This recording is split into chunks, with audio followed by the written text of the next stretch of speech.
First of all Ram சாருக்கு பெரிய thanks. ஏன்னா இதுக்கு முன்னாடி நான் வந்து ஒரு 2-3 பாட்டு 2-3 படங்கள் இவ்வளோ தான் என்னோட ப்ரொஃபைலாக இருந்தது.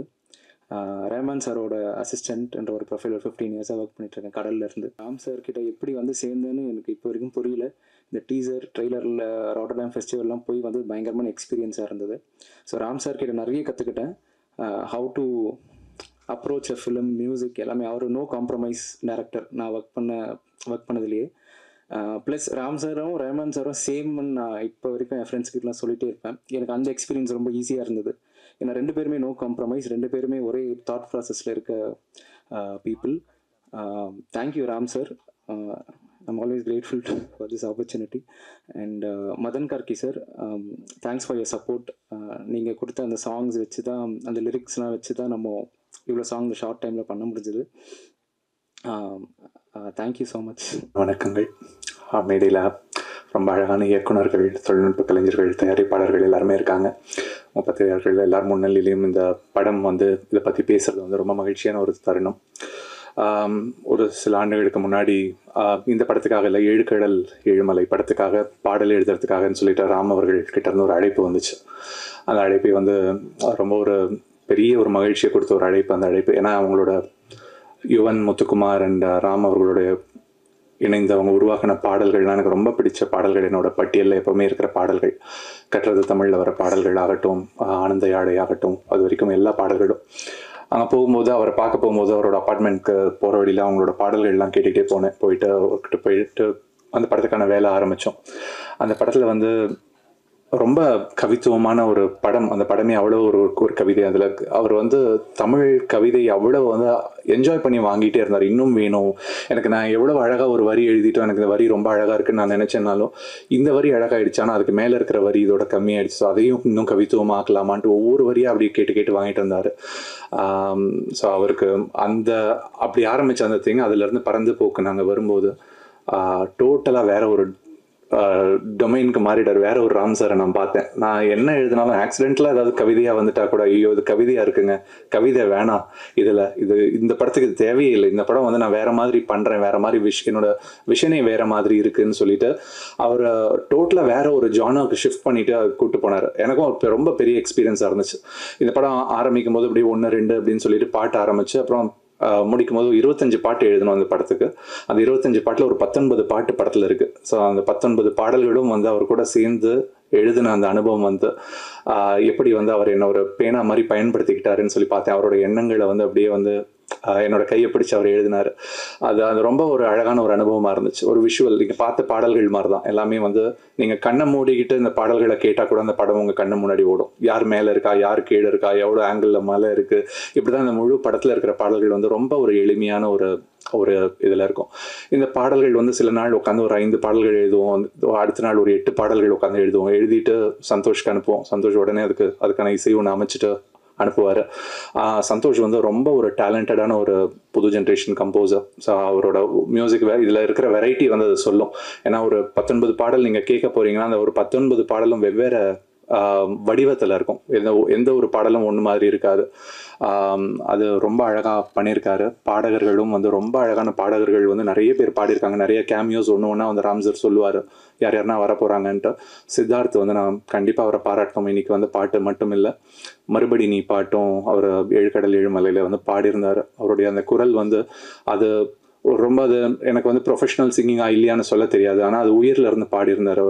அவர் பாடினப்போ அதில் இருக்கிற எங்கே வந்து திடீர்னு ஒரு பாஸ் விடுவார், அந்த கேள்வி கொக்கி எழுதும் போது அந்த இடத்துல ஒரு அமைதி அப்படியே உள்ளே போயிட்டு திருப்பி அடுத்த வரி வரும். அவ்வளோ உணர்ந்து பாடியிருப்பார் அவர். இந்த படத்துலையும் இந்த பாட்டையும் ரொம்ப அழகாக பாடியிருந்தார். நம்ம டாடி ரொம்ப பாவம் பாட்டு. இது ரொம்ப ஒரு பியூட்டிஃபுல்லான ஒரு சப்ஜெக்ட். ஃபர்ஸ்ட் இந்த இது எடுக்கும்போதே நம்ம எல்லாருமே இதை அனுபவிச்சிருப்போம். ஒரு வீடு, எல்லாருமே ஒரு வீட்டுக்குள்ளே இருப்போம். ஆனால் அந்த ஒரு வீட்டுக்குள்ளே ஒரு 3 வெவ்வேறு உலகங்கள் இருக்கும். நான்ற ஒரு உலகம், என் மனைவின்ற ஒரு உலகம், என்னோட மகன்ற ஒரு உலகம். 3 வெவ்வேறு உலகங்கள். இந்த 3 உலகங்களுக்கு நடுவில் நடக்கிற அந்த ஒரு இணைப்பும் அந்த ஒரு போராட்டமும் இதுதான் வந்து நம்ம எல்லாரோட வாழ்க்கை. அதில் நம்ம எதை ரசிக்கிறோம், எல்லாத்தையும் கடந்து போகிறோன்ட்டு ரொம்ப அழகாக அதை படம் பிடிச்சிருக்காரு. இது வந்து ராம்சரோட படத்தில் வழக்கமாக நிறைய வந்து ஒரு சோகம் இருக்கும், நிறைய ஒரு ஏக்கம் இருக்கும், நிறைய அது மாதிரியான எமோஷன்ஸ் இருக்கும். இதில் வந்து முழுக்க முழுக்க படம் ஆரம்பத்துலேருந்து கடைசி வரைக்கும் எல்லாருமே சிரிச்சிட்டு இருப்போம். ஒரு மெல்லிய ஒரு சிரிப்பு வந்து எல்லாரோட இதழ்கள்லையும் இருக்கும். அதுக்கு மூலமாக போகும்போது அவங்களோட வலியை சொல்கிறாரு. அந்த சிரிப்போடு அவங்களோட வலியை நம்ம பார்க்குறோம், அவங்களோட நிலையை பார்க்குறோம். யாரும் யாருக்கும் ஹெல்ப் பண்ண முடியாத அந்த ஒரு சுச்சுவேஷன் நம்ம பார்க்குறோம். ஒரு பியூட்டிஃபுல்லான ஒரு நரேஷனாக இந்த கதையை நான் பார்த்தேன். அதுக்கு கூட வந்து ஒரு உதவ முடிஞ்சது பாடல்கள் மூலமான்றது ரொம்ப பெரிய ஒரு மகிழ்ச்சி. ராம் சருக்கு என்னுடைய நன்றி. ரொம்ப ஒரு அழகான அனுபவம். இந்த படத்தில் என்னோட ஒரு பர்சனல் மைல் ஸ்டோனும் இருக்குது. என்னோட 1000வது பாடல் இந்த படத்தில் எழுதியிருக்கேன். Smoking kills, smoking causes cancer அப்படின்ற ஒரு பாடல். ஸோ அந்த பாடல் வந்து படத்தோட பார்க்கும்போது நீங்கள் ரொம்ப ஒரு அழகான ஒரு பாடலாக இருக்கும். ஒரு மகனோட ஒரு ஏக்கம், அப்பா கிட்ட அவனோட ஒரு கெஞ்சலாக அந்த பாடலை வந்து அமைச்சிருக்காரு. இந்த பாடல்கள் எல்லாம் வந்து ரொம்ப ரொம்ப அழகான அந்த கதையை நரேட் பண்ணுற ஒரு பாடல்களாக அமைஞ்சதுக்கு நான் ராம் சருக்கு நன்றி சொல்கிறேன். உங்களுக்கு தேங்க்யூ. எனக்கு இந்த நடிக்கிறதுக்கு ஆப்பர்ச்சுனிட்டி கொடுத்ததுக்கு ராம் அங்கிள், பிரதீப் அங்கிள் எல்லாருக்குமே தேங்க்யூ. சரி, அப்பாவா நடிச்ச சிவா சார் பற்றி சொல்லுப்பா. சிவா அங்கிள் செட்டில் ஜாலியாக இருப்பார். ஜாலியாக இருப்பாங்களா? ஏதோ வந்ததுக்கு சொல்லணும்ல ஹீரோ பற்றி.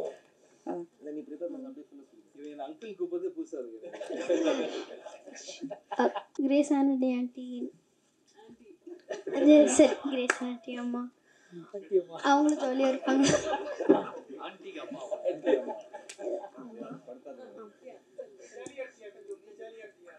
நான் நல்லா ஜாலியாக இருந்தேன். செட்டில் ஜாலியாக இருப்பேன். எல்லாரும் நல்லா என்னை பார்த்துப்பாங்க.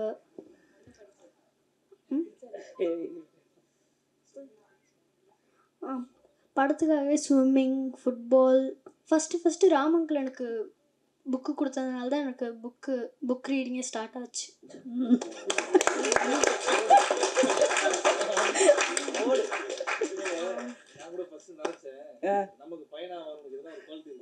Okay, like father like son. என்ன புக்கு கொடுத்தாங்க? அப்படியே மைக்கில் சொல்லுங்க. Unstoppable us, the little prince, the last dinosaur before dark. Okay, சரி. அடுத்து மிஷ்கின் சார் உங்களுக்கு ஒரு புக்கு கொடுப்பாங்க படிக்கிறதுக்கு. ராம் எவ்வளோ டார்ச்சர் பண்ணா உன்னைய? ராம் எவ்வளோ டார்ச்சர் பண்ணா? டார்ச்சரே பண்ண. எத்தனை டேக் எடுத்தீங்க? 10 take.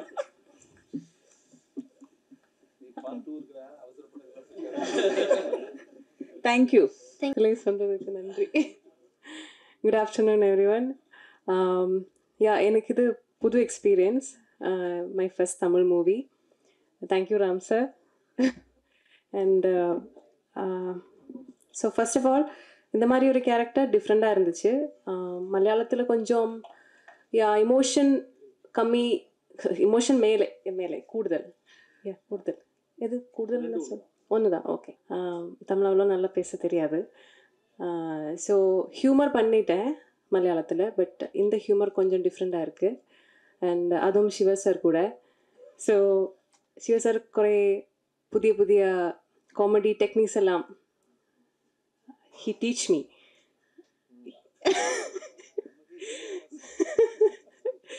ஸோ ரொம்ப ஸ்வீட்டான லைட் ஹார்ட்டட் மூவி. நிறைய சிரிக்கிறதுக்கு ரொம்ப நிறைய மொமெண்ட்ஸ் எல்லாம் இருக்குது.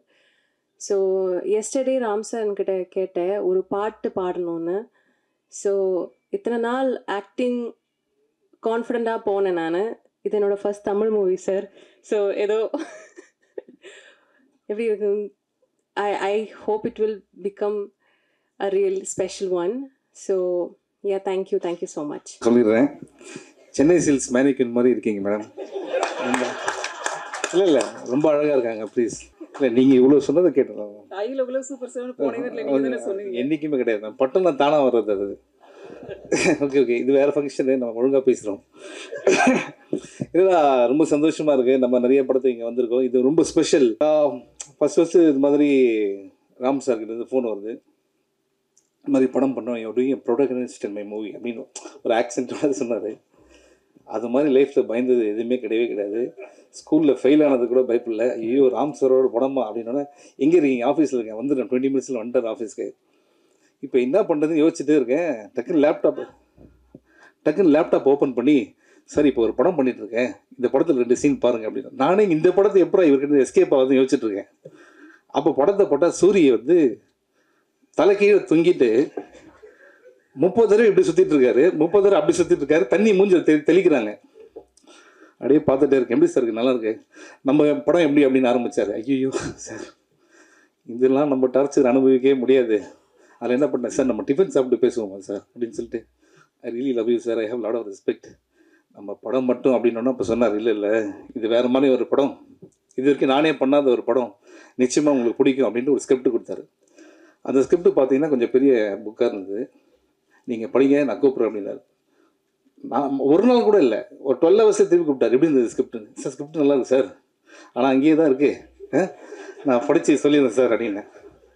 உடனே திருப்பி ஸ்கிரிப்ட் இன்னொரு 1 வீக்கில் ஃபாலோ பண்ணார். சார் நாளைக்கு நான் அமெரிக்கா போகிறேன், ஃப்ளைட்டில் படிச்சிடுறேன் சார் அப்படின்னேன். சரி, ஃப்ளைட்டில் சுத்தமாக தொடவே இல்லை இந்த புக்கை. நான் அங்கே போய் இறங்கணுன்னே, சார் எப்படி இருந்தது? அப்புறம் சொல்லிட்டேன், சார் உங்களை மாதிரிலாம் படிக்க மாட்டேன், உங்களை மாதிரி படிச்சுதான் உங்களை மாதிரி நல்ல அறிவாளியாக இருப்பேன் சார் லைஃப்பில், நான் கொஞ்சம் டைம் கொடுங்க சார். ஃபுல்லாக படித்து ரொம்ப என்ஜாய் பண்ண ஒரு ஸ்கிரிப்ட்டு. திருப்பி வந்ததுக்கப்புறம் ரொம்ப நல்லாயிருக்கு சார் அப்படின்னேன். அப்படியே பார்த்தாரு, அதோட இன்னொரு வேர்ஷன் எழுதியிருக்குன்னு சொல்லிட்டு அதோட பெரிய புக்கு, ஓகே இதை நாளைக்கு படித்து சொல்லுங்க அப்படின்னாரு. சார் நான் அப்படியே காலில் விழாதுக்கிறேன், சார் புரிஞ்சிருச்சு என்ன படம்னு, தயவுசெய்து இனிமேல் ஸ்கிரிப்ட் படிக்க வேணாம், நான் வந்து ஷூட்டிங் ஸ்பாட்டு அப்படின்ட்டு. அப்போ கூட எனக்கு என்னென்னா, இவர் வந்து என்னை ரொம்ப லவ் பண்ணுறாரு அப்படின்ற மாதிரி தான் நினச்சிருந்தேன். ஷூட்டிங் ஸ்பாட்டு போனதுக்கப்புறம் தான் தெரிஞ்சுது என் மேலே எவ்வளோ கோவம் தான் இந்த படத்தில் என்ன அவர் போட்டிருப்பார் அப்படின்றது. Sir கோச்சிங்க sir. ஸோ இல்லை என்னென்னா நிறைய விஷயங்கள் இருக்குது. சில படத்தில் வந்து நம்ம பேசுறதுக்கு ஒன்றுமே இருக்காது, இந்த படத்தில் பேசுறதுக்கு அவ்வளோ இருக்குது. ஆனால் எல்லாத்தையும் நம்ம இங்கே பேச வேணான்னு தோணுது. நிறைய ஃபங்க்ஷன்ஸ்லாம் வருது இல்லை சார், அதெல்லாம் பேசுறதுக்கு. பட் ஒரே ஒரு சீன் மட்டும் சொல்கிறேன். ஷூட்டிங் ஸ்பாட்லேருந்து லொக்கேஷன் வந்து 1 ஹவர், நைட்டு 2 மணிக்கு ஷூட்டிங் முடிச்ச உடனே அசிஸ்டன்ட் ஓடி வந்து சொல்கிறாரு, காலைல 6 மணிக்கு வந்துடுங்க சார் அப்படின்னு. இங்கேருந்து போகிறதுக்கு 1 ஹவர், வரத்துக்கு 1 ஹவர். நான் கேட்குறேன், ஏன்பா எப்படிப்பா போயிட்டு தூங்கி எழுந்துட்டு வர முடியும், நமக்கு ஹீரோன்ற ஒரு ஆட்டிடியூடில் நானே பேசுகிறேன் டைரக்டர் நேராக போய் அவர்கிட்ட கேட்டேன். சார் என்ன சார் 6 மணிக்கு வரும்? யார் சார் உங்களை 6 மணிக்கு வர சொன்னது? நீங்கள் 6:30 வந்தால் போதும் சார் அப்படின்னு. அதாவது என்னென்னா அது நடந்து வரது 20 மினிட்ஸ் நான் இவர்கிட்ட பார்க்குறதுக்கு. அப்புறம் கூப்பிட்டு என்னன்னா இது, சரி ஓகே அப்படின்ட்டு அவன் திருப்பி அந்த அசிஸ்டண்ட்டை கூப்பிட்டேன். ஏன்னா அவரும் நான் தங்குற ஹோட்டல் பக்கத்தில் தான் தங்குறாரு, அவருக்கும் அதே டைம் தான். இல்லை சார் டைரக்டர் இங்கேயே தூங்கிட்டார் சார் அப்படின்னாரு. அப்போ தான் புரிஞ்சுது ஒரு டேரக்டராக அவர் என்னென்ன வேலைலாம் செய்கிறாரு அப்படின்ட்டு. உண்மையிலே hats off to you sir. இது மாதிரி நான் யாரையுமே பார்த்ததே கிடையாது. அண்ட் அவருக்கு அந்த படம், அவர் எப்படின்னா ஒரு ஜோனில் இருப்பார். படம் உள்ளே போயிட்டோன்னு வச்சுக்கலாம், வேறு எதுவுமே தெரியவே தெரியாது, ஃபுல்லாக அதிலே தான் இருப்பார். அவர் இருந்தால் ஓகே நம்மளே இழுத்துன்னு போகிறாருன்றது தான் நமக்கு ரொம்ப அது அது அது அது எல்லாத்தையும் நம்மளும் வந்து ஃபேஸ் பண்ண வேண்டியதாக இருக்கும். அண்ட் ராம் சாரை பற்றி நிறைய விஷயங்கள் சொல்லிகிட்டே இருக்கணும், நான் எதுவும் மறந்துடக்கூடாதுன்னு நினைக்கிறேன். சாரி 2 மினிட்ஸ் தான், ஓகே போர் அடிக்கல. ஸோ ராட்டர்டாம் ஃபிலிம் ஃபெஸ்டிவல் நம்ம அங்கே போகிறோம். அங்கே போன உடனே எனக்கு எதுவுமே தெரியாது, ஏன்னா நம்ம பண்ண படங்கள்லாம் இது வரைக்கும் ஆஸ்கரே கூப்பிட்டு கூட போகாத ஆர்டிஸ்ட் நாங்கள், ஓகேங்களா. ஸோ நம்ம வந்து அங்கே போனதுக்கப்புறம் பார்த்தீங்கன்னா அவர் சொல்கிறாரு, சார் இருக்கிறதுலே பெரிய தேட்டர் நம்ம கொடுத்துருக்காங்க சார், மற்ற தேட்டர்ஸ்லாம் வந்து ஒரு 300-200 தான் கெப்பாசிட்டி, இது 650 சீட்டர்ஸ் சார் இது அப்படின்னாரு. சரி ஓகே அப்படின்னோன்னா அங்கே அந்த ஷோ ஆரம்பிச்சது நீங்கள் நம்ப மாட்டீங்க, அந்த ஃபுல் ஃபெஸ்டிவல்லையே இது மாதிரி ஹவுஸ்ஃபுல்லான ஒரு ஷோ எதுவுமே கிடையாது. எல்லாருமே வந்துட்டாங்க உள்ள. அண்ட் நீங்கள் பார்த்துருப்பீங்க, அதில் வர ஒவ்வொருத்தருமே வந்து சினிமா லவர்ஸ் மட்டும் கிடையாது, சினிமாவில் இருக்க டைரக்டர்ஸ், கிரியேட்டர்ஸ் எல்லாமே. அங்கே ராம் ஃபிலிம் பை ராம் அப்படின்னு போட்டதுக்கப்புறம் அவங்க கொடுத்த ஸ்டாண்டிங் ஓவேஷன்ஸ் இருக்குல்ல, அப்போ தான் புரிஞ்சுது ராம் சார் வந்து நம்ம இன்னும் கொண்டாடக்கூடிய ஒரு டைரக்டர். அவர் நம்மளோட அசட் அவர், ஓகே அவர் வந்து நம்ம இப்படியே விட்டுறக்கூடாது sir. Okay sir you're our asset, ஓகேங்களா. இதெல்லாம் எதுக்கு சொல்கிறேன்னா, ஒவ்வொருத்தரையும் ஆஃபீஸ்க்கு வந்துட்டு இந்த படம் ஆரம்பித்ததுக்கப்புறம் திருப்பி போகும்போது இந்த படம் கதை இல்லாமல் 5 புது கதை சொல்லிட்டு போவார். ஓகே அப்படியே ஒரு 50 கதை என்கிட்டே சொல்லியிருக்காரு சார். அது எல்லாமே ஃப்யூச்சரில் நம்ம பிளான் பண்ணுறோம். அண்ட் உண்மையிலேயே இன்னும் நிறைய விஷயங்கள் இருக்குது. ஒரு சீன் இப்போ தான் சொல்லியிருந்தேன், மரத்தில் நான் இருக்க மாதிரி ஒரு சீனு. என்னை எந்த அளவுக்கு லவ் பண்ணுறாருன்னா, மரத்தில் ஏறி அந்த மரத்தையே தங்குன்ட்டு 6 நாள் விட்டுட்டு போயிட்டாங்க. ஓகே தண்ணியிலேருந்து எல்லாமே அங்கே, ஆக்சுவலாக என் பக்கத்தில் இருந்து 2 குரங்குங்க தான் அங்கே. ஓகே அப்போ தான் நம்ம தெரிஞ்சுது எவ்வளோ லவ் பண்ணுறாரு ராம் சார் அப்படின்ட்டு. அண்ட் இது மாதிரி நிறைய விஷயங்கள் இருக்குது. இன்றைக்கி பேசல நான் ஒன்றும் ஆடியோ லான்ச்லாம் இருக்குதுன்னு சொல்கிறாங்க, அன்றைக்கி இருக்குது. அதுக்கப்புறம் நானும் அவரும் லைஃப்பில் மீட் பண்ணுறோமான்றது டவுட்டே எனக்கு இருக்குது. ஓகேங்களா, அந்த அந்த அந்தளவுக்கு நிறைய விஷயம் இருக்குது. பட் மேடையில் இருக்க எல்லாரையும் நான் வந்து சொல்லிடுவேன். Thank you Krishnankutty sir for your support. நீங்கள் இல்லைனா இந்த படம் வந்து ஆரம்பிச்சிருக்க முடியாது. Thank you so much. அண்ட் முக்கியமாக அவனை thank Pradeep Milroy and brother. எங்கே இருக்கீங்க? ஆமாம், எல்லாத்தையும் பண்ணிட்டு அமைதியாக இருக்காங்க. கடவுள் உங்களை கரெக்டான இடத்துல வச்சுருக்காரு. நீங்கள் செலக்ட் பண்ணுற மூவிஸ்லாம் ஃபண்டாஸ்டிக்காக இருக்குது. Need your support always. And Bala sir என்னுடைய நண்பர். அண்ட் சுரேஷ் காமாட்சி சார் வந்து எப்படின்னா, இந்த படம் ரொம்ப நல்லா வரணும் அப்படின்னு சொல்லிட்டு நிறைய பேர் ஆசைப்படுறாங்க. அதில் அவரும் ஒருத்தர். எங்கள் ஷூட்டிங் ஸ்பாட் வந்து இந்த படம் சூப்பராக வரும்னு நம்பிக்கை கொடுத்தவர். ராம் சார் அவ்வளோ லவ் பண்ணுறவர். And Santhosh fantastic job. ஏன்னா இவன் மூலியமாக தான் இவர் தெரியும். அண்ட் இவனும் இந்த படத்தில் ஒரு பார்ட்டு தான். இன்றைக்கி கிளியராக சொல்லிடுறேன் நான். அண்ட் இது one of your best album. I think very lucky Ram சாரோட இந்த மாதிரி படத்தில் அசோசியேட் ஆகுது. அண்ட் மதன் கார்கி சார் 1000 பாட்டு பண்ணியிருக்கீங்க. நீங்கள் எவ்வளோ பாட்டு எழுதாலும் என் படத்தில் தான் அந்த 1000th சாங் வருது பார்த்தீங்களா. அதுதான் வந்து இல்லை ஆஸ் அ கவிஞராக சொல்கிறேன். நானும் கவிதை எழுதுறேங்கல்ல, அதனால சொல்கிறேன். I can understand your feeling. And Arun Viswa well wisher. And Mari Selvaraj sir. எப்படின்னா, இது மாதிரி ராம் சாரை லவ் பண்ணுறவங்க வீட்டில் கூட லவ் பண்ணுவாங்களான்னு தெரியல. அந்தளவுக்கு இவர் வந்து லவ் அண்ட் ரெஸ்பெக்ட் வச்சுருக்காரு. அவரோட பர்த்டே ஃபங்க்ஷனுக்கு கூட அப்படி ஆர்கனைஸ் பண்ணுவாரோன்னு தெரியல. ஃபாலோ இப்போ வந்துருங்க அப்படின்ட்டு.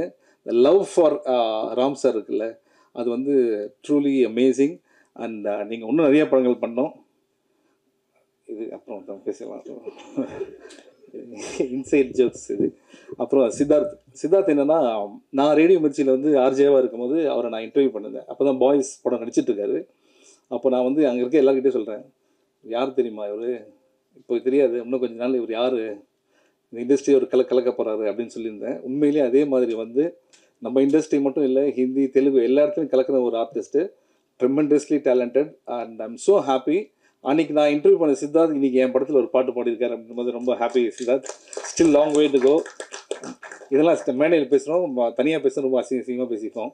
ஓகே. அண்ட் ஒருவேளை நான் யாருன்னா மறந்துன்னா, மெயினாக நான் இன்றைக்கி வந்ததே என்னென்னா மிஸ்கின் சார் ஸ்பீச்சை கேட்குறது தான் நான் வந்திருக்கேன். என்னோடய படம் கூட நான் மறந்துட்டேன். But big fan of your sir. And sir அதாவது தொண்டையில் அடிபட்டு இன்றைக்கி எப்படி இருக்க போகுதுன்னு மட்டும் பாருங்கள். And Grace Antony very very talented artist, very natural performer. And Ram sir வந்து ஒரு ஆர்டிஸ்ட்டை செலக்ட் பண்ணுறாருன்னா உண்மையிலேயே அவங்க வந்து ரொம்ப பிடிச்சி தான், அவங்களோட பெர்ஃபார்மன்ஸ் தெரிஞ்சு தான் பண்ணியிருப்பார். ரொம்ப நல்லா பண்ணியிருந்தீங்க மேடம். அண்ட் அந்த ஃபெஸ்டிவலில் அவங்க சொன்ன ஒவ்வொரு கமெண்ட்ஸுமே வந்து மனசார தான் சொன்னாங்க. அந்த ராம் சார் ஏன் எல்லாருக்கும் பிடிச்ச ஒரு டைரக்டர் அப்படின்னா, அவர் வந்து ஹியூமன் எமோஷன்ஸ் வந்து ஈஸியாக வந்து ஸ்க்ரீனில் ட்ரான்ஸ்லேட் பண்ணுவார். இந்த படத்தை வந்து இட்ஸ் ஆல் அபவுட் அப்பா அண்ட் மகன். ஓகே, இந்த படம் கோயம்புத்தூரில் ஷூட்டிங் நடந்தது. ராம் சாரோட அப்பா சார் இது அவர் ஒரு 4 ஃப்ரெண்ட்ஸை கூப்பிட்டு வர்றாரு ஷூட்டிங்க்கு. என்னென்னா, என் பையன் படம் பாருங்கள் அப்படின்ட்டு. அன்றைக்கி தான் தெரிஞ்சது எவ்வளோ லவ். அப்பாவோட லவ் மட்டும் சொல்லவே முடியாது, ஏன்னா அம்மா வந்து ஈஸியாக எக்ஸ்பிரஸ் பண்ணிவிடுவாங்க. அது வந்து ஒரு பையன் வளர தான் அப்பாவோட லவ் தெரியும். ஸோ அன்றைக்கி நான் உங்கள் வீட்லேயும் அந்த லவ் பார்த்தேன் சார் நான். And it's based on 1000 true stories இந்த படம். இன்னும் நிறைய விஷயங்கள் இருக்குது, பேசுறது அப்புறம் பேசிப்போம். Okay, thank you so much. எப்படி இது ஆரம்பிச்சதுன்னா, ஒரு நாள் ராம் சார் வந்து கால் பண்ணார். பாடல்கள் கேட்குறதுக்காக சந்தோஷ் தயாநிதி ஸ்டுடியோவுக்கு போயிருந்தேன். ஆல்மோஸ்ட் கிட்டத்தட்ட ஒரு 20 சாங்ஸ் இருக்குது இந்த படத்தில். சாங்ஸ் கேட்டுட்டு இருக்கும்போது வீடியோ சாங்ஸ் தான் வந்து அவர் போட்டு காமிச்சார். போடும்போது அதுக்கு முந்தைய சீன் அந்த லீட்லேருந்து போட்டு காமிச்சார். ரொம்ப ரொம்ப ஃபன்னாக இருந்தது. கிட்டத்தட்ட ஆல்மோஸ்ட் படம் ஒரு முழு படத்தையே பார்த்த ஒரு ஃபீலிங் இருந்தது. ஸோ அவர்கிட்ட சொன்னேன், sir so eagerly waiting to watch the film அப்படின்னு சொன்னேன். அதுக்கப்புறம் படம் ஒரு நாள் வந்து எல்லாம் முடிச்சுட்டு போட்டு காமிச்சார். அவ்வளோ ஃபன்னாக இருந்தது. So eagerly waiting sir. ஃபேமிலியோட இந்த படம் பார்க்கணும். கண்டிப்பாக எல்லோரும் வந்து கிட்ஸோட இந்த படம் பார்த்துட்டு என்ஜாய் பண்ணுவாங்க. சந்தோஷ் தயாநிதியோட first collaboration with think music. ரொம்ப நாள் ஆசை அவரோட கொலாபரேட் ஆகணும் அப்படின்றது. அந்த வகையில் ஆல்மோஸ்ட் 20 சாங்ஸ் இருக்கிற இந்த ஆல்பமில் கொலாபரேட் ஆகிறது ரொம்ப சந்தோஷமாக இருக்குது. மதன் கார்கி பிரதருடைய 1000th பாடல் அப்படின்னு சொல்லியிருக்காரு. இஃப் ஐம் நாட் ராங், உங்களுடைய இரும்பிலே ஒரு இதயம் திங்க் மியூசிக் தான் நினைக்கிறேன், கரெக்ட்? ஸோ அவருடைய ஃபர்ஸ்ட் பாடலும் 1000th பாடலும் திங்க் மியூசிக்கில் கொலாபரேட் வந்து ரொம்ப மகிழ்ச்சியாக இருக்குது. ஹாட்ஸ்டாரோடைய செகண்ட் கொலாபரேஷன் ஆஃப்டர் வாழை. Thank you so much Hotstar. Almost வந்து ஒரு 2 months ஆச்சுன்னு நினைக்கிறேன் நம்ம அக்ரிமெண்ட் பேசி அது. நானும் ராம் சாரும் வந்து லாயர் ஆகிட்டோம். அவ்வளோ எங்கள் லீகல் அட்வைசர் பாஸ்கருக்கே நாங்கள் சொல்லிக் கொடுக்குற அளவு ஆயிடுச்சு. பட் ரொம்ப ரொம்ப தேங்க்ஸ் ஹாட்ஸ்டார் வந்து இந்த திங் மியூசிக் நம்பி கொடுத்ததுக்கு. Siddharth brother, thanks brother. இந்த பாடல் ரொம்ப அருமையாக இருக்குது. நிறைய படங்களில் வந்து அவருடைய பாடல்கள் கொலாபரேஷன் ஆகிற அவன் வகையில் இந்த ஆல்பமும் வந்து அமைஞ்சிருக்கு. ரொம்ப சந்தோஷம். சிவா பிரதரும் கிரேஸ் ஆண்டனி பையன் 3 பேரும் ரொம்ப நல்லா நடிச்சிருக்கீங்க. ஸோ ஈகலி வெயிட்டிங் ஃபேமிலியோட பார்க்கணும் அப்படின்ட்டு. ராம் சாரை விட அதிகமாக இந்த படத்துக்கு வந்து ரொம்ப பேசுனது வந்து மாரி செல்வராஜ் பிரதர். அவர் வந்து தலைவா பறந்து போ, ராம் சார்து மிஸ் பண்ணிடக்கூடாது அப்படின்னு சொல்லிக்கிட்டே இருப்பார். எல்லோருக்கும் வணக்கம். ராம் ஒரு மிகச்சிறந்த படைப்பாளி, அது எல்லாருக்கும் தெரியும். அவருடைய எல்லா படைப்புலையும் ஒரு உண்மை இருக்கும், ஒரு தேடல் இருக்கும். எனக்கு அவர் ரொம்ப வருஷமாக ரொம்ப நெருங்கிய நண்பர். அவரை மீட் பண்ண நாள்லேருந்து இன்னி வரைக்கும் என்னோட எல்லா படைப்புகள்லையும் ராமோட ஒரு கான்ட்ரிபியூஷன் இருக்கும். அவரோட ஒவ்வொரு படைப்பிலும் என் கான்ட்ரிபியூஷன் இருக்கணும்னு அவரே வந்து ஆசைப்படுவார். அதுதான் நான் ரொம்ப கொடுத்து வச்சேன் சொல்கிறதுக்கான காரணம். ராம் எல்லா படத்துலையும் ஸ்கிரிப்ட் ஸ்டேஜ்லேருந்து டிஸ்கஸ் பண்ணுவார். நான் அவரோட எல்லா படங்களும் டபுள் பாசிட்டிவ் ஸ்டேஜில் பார்த்துருக்கேன். அண்ட் நாங்கள் 2 பேரும் கட்டுரை தமிழுக்கு அப்புறம் ஃப்ரெண்ட்ஸ் ஆனோம். அண்ட் ஆரம்ப காலத்தில் நிறைய சினிமா பேசியிருக்கோம். And Ram, I always looked up to you. நான் முதல் முறை உங்களோட hi I'm Siddharth, hi I'm Ram நம்ம மீட் பண்ணனிலேருந்து ஒன்று நீங்கள் என்னோட உயரத்தில் இருப்பீங்க, ஃபிசிக்கலி ஆல்சோ. ஸோ கொஞ்சம் தலை தூக்கி தான் உங்களோட பேசணுன்னா, அன்னிலிருந்து இன்னி வரைக்கும் நீங்கள் உட்காந்துருந்தாலும் நின்றுட்டு இருந்தாலும் எப்போவுமே நான் உங்களை தலையை நிமிர்ந்து தான் பார்ப்பேன். Because you're a really inspiring creator and you do things that your heart tells you. இந்த படத்தில் இந்த பாட்டு was a very sweet surprise. இது எனக்கு ராமோட எல்லா படங்கள்லையும் நான் ரொம்ப என்னோட ஒரு பிடிச்ச குழந்தையாக பார்க்குற படம் வந்து இந்த பறந்துப்போ. பிகாஸ் அவ்வளோ சந்தோஷமான, பாசிட்டிவான, லைட் ஹார்ட்டடான, ரொம்ப ரொம்ப ஜாலியான ஒரு படம். அண்ட் அதில் வந்து ராம் ஒரு தகப்பனாக வாழ்ந்த வாழ்க்கை, அது அவர் ஒரு மிகச்சிறந்த கதாசிரியனாக இருக்கிறத ரெண்டுமே கலந்து வரப்போ, சிவா சொன்ன மாதிரி it's 1000 stories from real life that have made this film. The film is very, very beautiful, and the performances are outstanding. Starting with Mithul, he's a lovely performance on debut. பயங்கர கான்ஃபிடென்ஸ். அண்ட் ராம் எப்போவுமே சின்ன பசங்க கிட்ட ரொம்ப நல்ல வேலை வாங்குவார். ஒரு வயசு தாண்டினதுக்கப்புறம் அவங்களையும் சின்ன பசங்க மாதிரி வேலை வாங்குவார். பட் இந்த குழந்தை வந்து ரொம்ப அழகாக கையாண்டு இந்த பெர்ஃபார்மன்ஸில் வந்து ஒரு குழந்தையோட எல்லா லவபிள் ஃபீச்சர்ஸும் இந்த பெர்ஃபார்மன்ஸில் இருக்குது. அட் த சேம் டைம் உங்களை சிந்திக்க வைக்கிற அளவுக்கு நிறைய கேள்விகள் இந்த குழந்தை உங்களுக்கு கேட்கும். ஸோ கங்க்ராச்சுலேஷன்ஸ், சூப்பராக பண்ணியிருக்கேன் இந்த படத்தில். அண்ட் ஸ்டேஜ்லேயும் ரொம்ப அழகாக பேசினேன். கங்க்ராட்ஸ். சிவா எனக்கு ஃபஸ்ட்டு படத்துக்கு முன்னாடிலேருந்து பழக்கம். அதே பர்சனாலிட்டி, அதே அன்பு. அண்ட் எல்லாருக்கும் சிவாவை பிடிக்கிறதுக்கான காரணம் அதுதான். தெர்ஸ் நோ எதுவுமே ஒரு ஃபேக்னஸே இருக்காது. எல்லாமே ரொம்ப வெளிப்படையாக ஜாலியாக இருப்பாப்புல. இந்த படத்தில் ஐ ரியலி என்ஜாய்ட் வாட்சிங் சிவாஸ் பர்ஃபார்மன்ஸ். பிகாஸ் அவர் நிறைய காமெடி படங்கள் பண்ணியிருந்தாலும் அதுக்கான ஒரு ரிக்குவயர்மெண்ட் இருக்கும். அது அவர் எப்பவுமே சூப்பராக பண்ணுவார். இது வந்து ஒரு ஸ்லைஸ் ஆஃப் லைஃப் ஃபிலிம். இந்த கேரக்டராகவே மாறிட்டார். And when I saw the whole film and I saw a very different version of Shiva in this film. So congrats Shiva. I think as a star நீ நிறைய வருஷங்கள் தாண்டிட்ட, but as an actor நீ வந்து ஒரு பெரிய stamp வைக்கிற படமாக இது இருக்கும்னு நான் ஹோப் பண்ணுறேன். Always want what's best for you. Congrats. இந்த படத்தோட பர்ஃபார்மன்ஸ் பவர் ஹவுஸ்னால் அந்த லேடி தான், உங்கள் கிரேஸ் ஃப்ரம் கேரளா. நான் படம் பார்த்துட்டு ராம்கிட்ட ரொம்ப நேரம் அந்த கேரக்டர் பற்றியும், அதை எழுதப்பட்ட விதத்தை பற்றியும், அவங்க பெர்ஃபார்ம் பண்ண விதத்தை பற்றியும் நிறைய பேசியிருக்கேன். இட்ஸ் அ ரியலி சென்சேஷனல் பர்ஃபார்மன்ஸுங்க. I can't wait. நீங்கள் எல்லோரும் அந்த பர்ஃபார்மன்ஸை பார்க்க போகிறீங்க. இந்த 3 பேரோட இந்த கூட்டணி, இந்த family is very very beautiful. And இந்த மாதிரி ஒரு பியூட்டிஃபுல் ஃபில்மை அமைச்சதுக்கு I really want to congratulate Kutty sir and Pradeep sir. Where is he?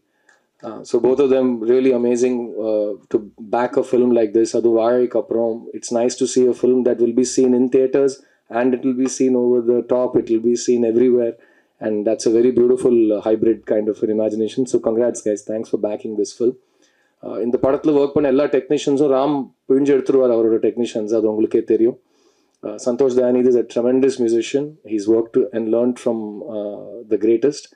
And Santosh oda Raati song da Santosh first na faced when we first spoke ஒரு beautiful independent song. அது பல கோடி views யூடியூப்பில் ஏர்ன் பண்ணிச்சு. And it was a very beautiful song. அன்னிலேருந்து சந்தோஷ் மேலே ஒரு கண்ணும் ஒரு காதும் இருந்திருக்கு. And I am so glad that he is making is big film full album. அதுவும் 20 பாட்டுலாம் it's not a joke.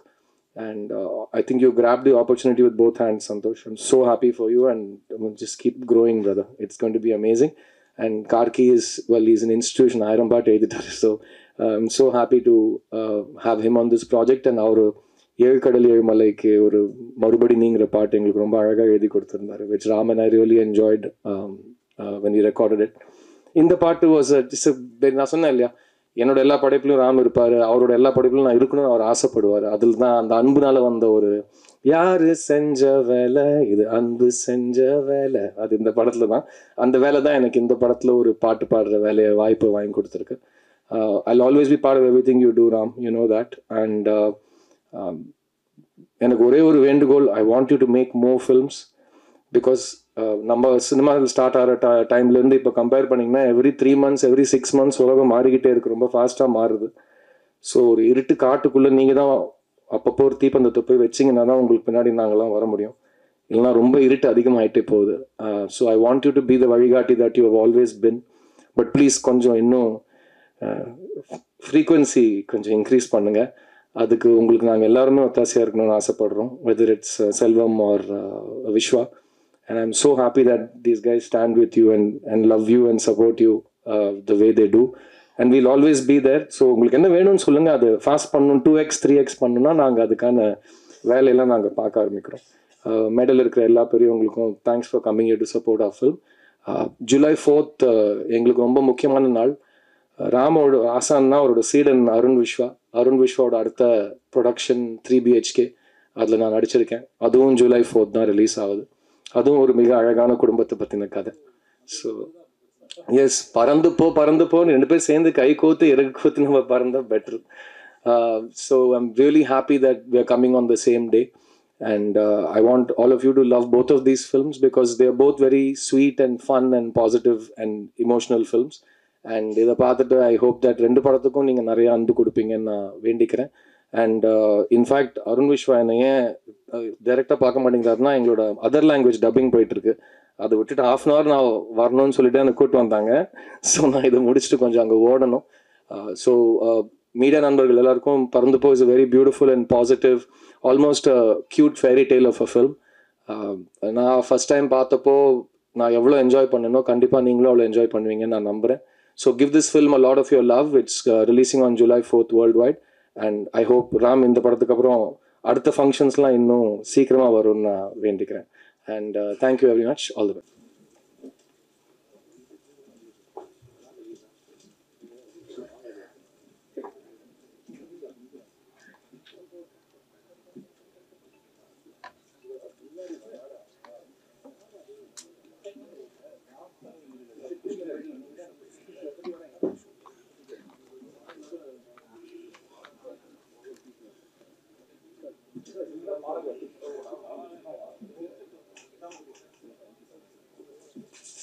Hero Siva பின்னாடியே வந்துட்டு இருக்காரு.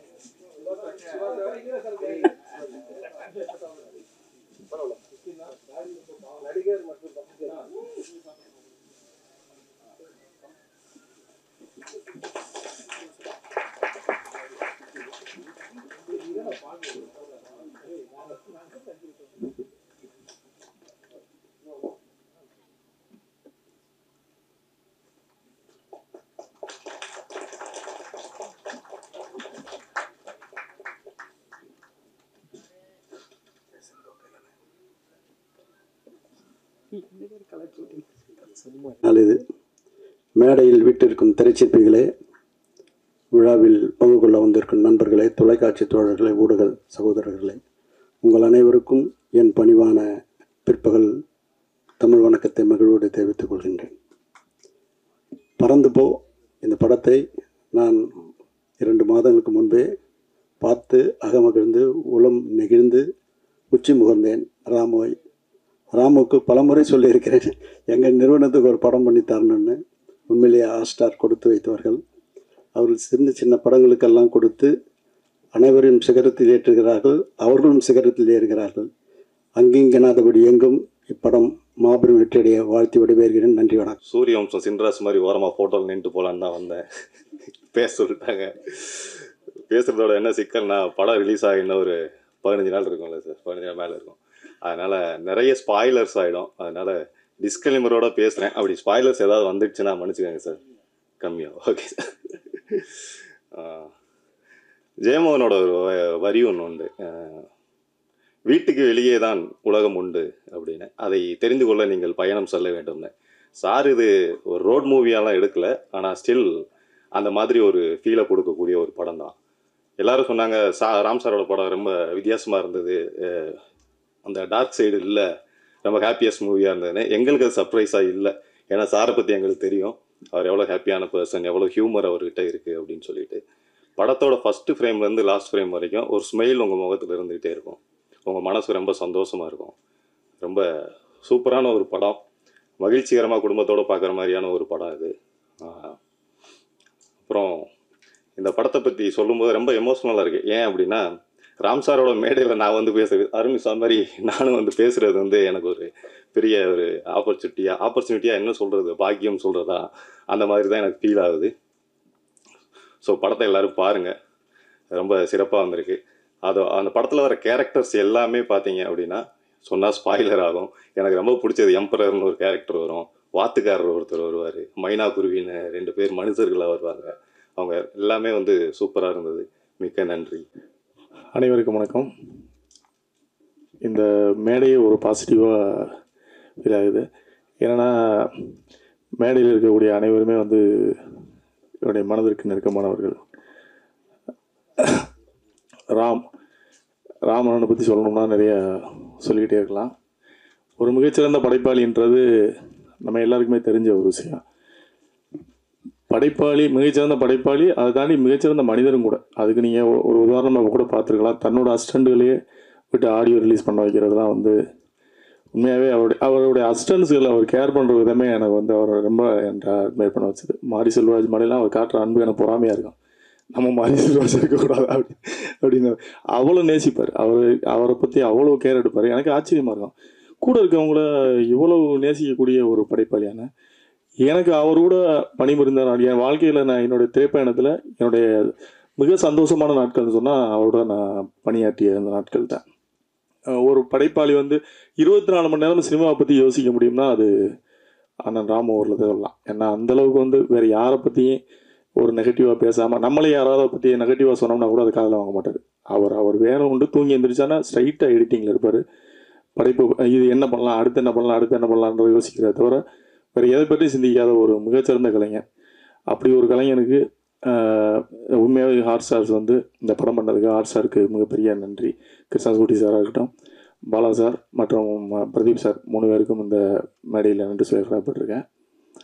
அப்புறம் சிவா பிரதர் இந்த படம் முதல் பண்ணும்போது எனக்கு ராமனை சொல்லும்போது சிவானை கூட சேர்ந்து படம் பண்ணுறப்ப எனக்கு ஆச்சரியமாக இருந்தது. சிவானை எப்படி பண்ணார், சிவானை மீட்டுறது கிடையாது அப்படின்னு. நான் ராமன்ன்ட்டையும் அவ்வளோ காமெடி இருக்கும்லாம் நான் எதிர்பார்க்கல. நான் ஏன்னா பேரன்பு பார்த்துட்டு நான் 2 நாள் தூங்காமல் இருந்திருக்கேன்.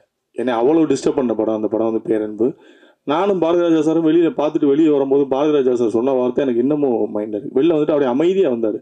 நான் என்னப்பா அப்படின்னு கேட்டேன்.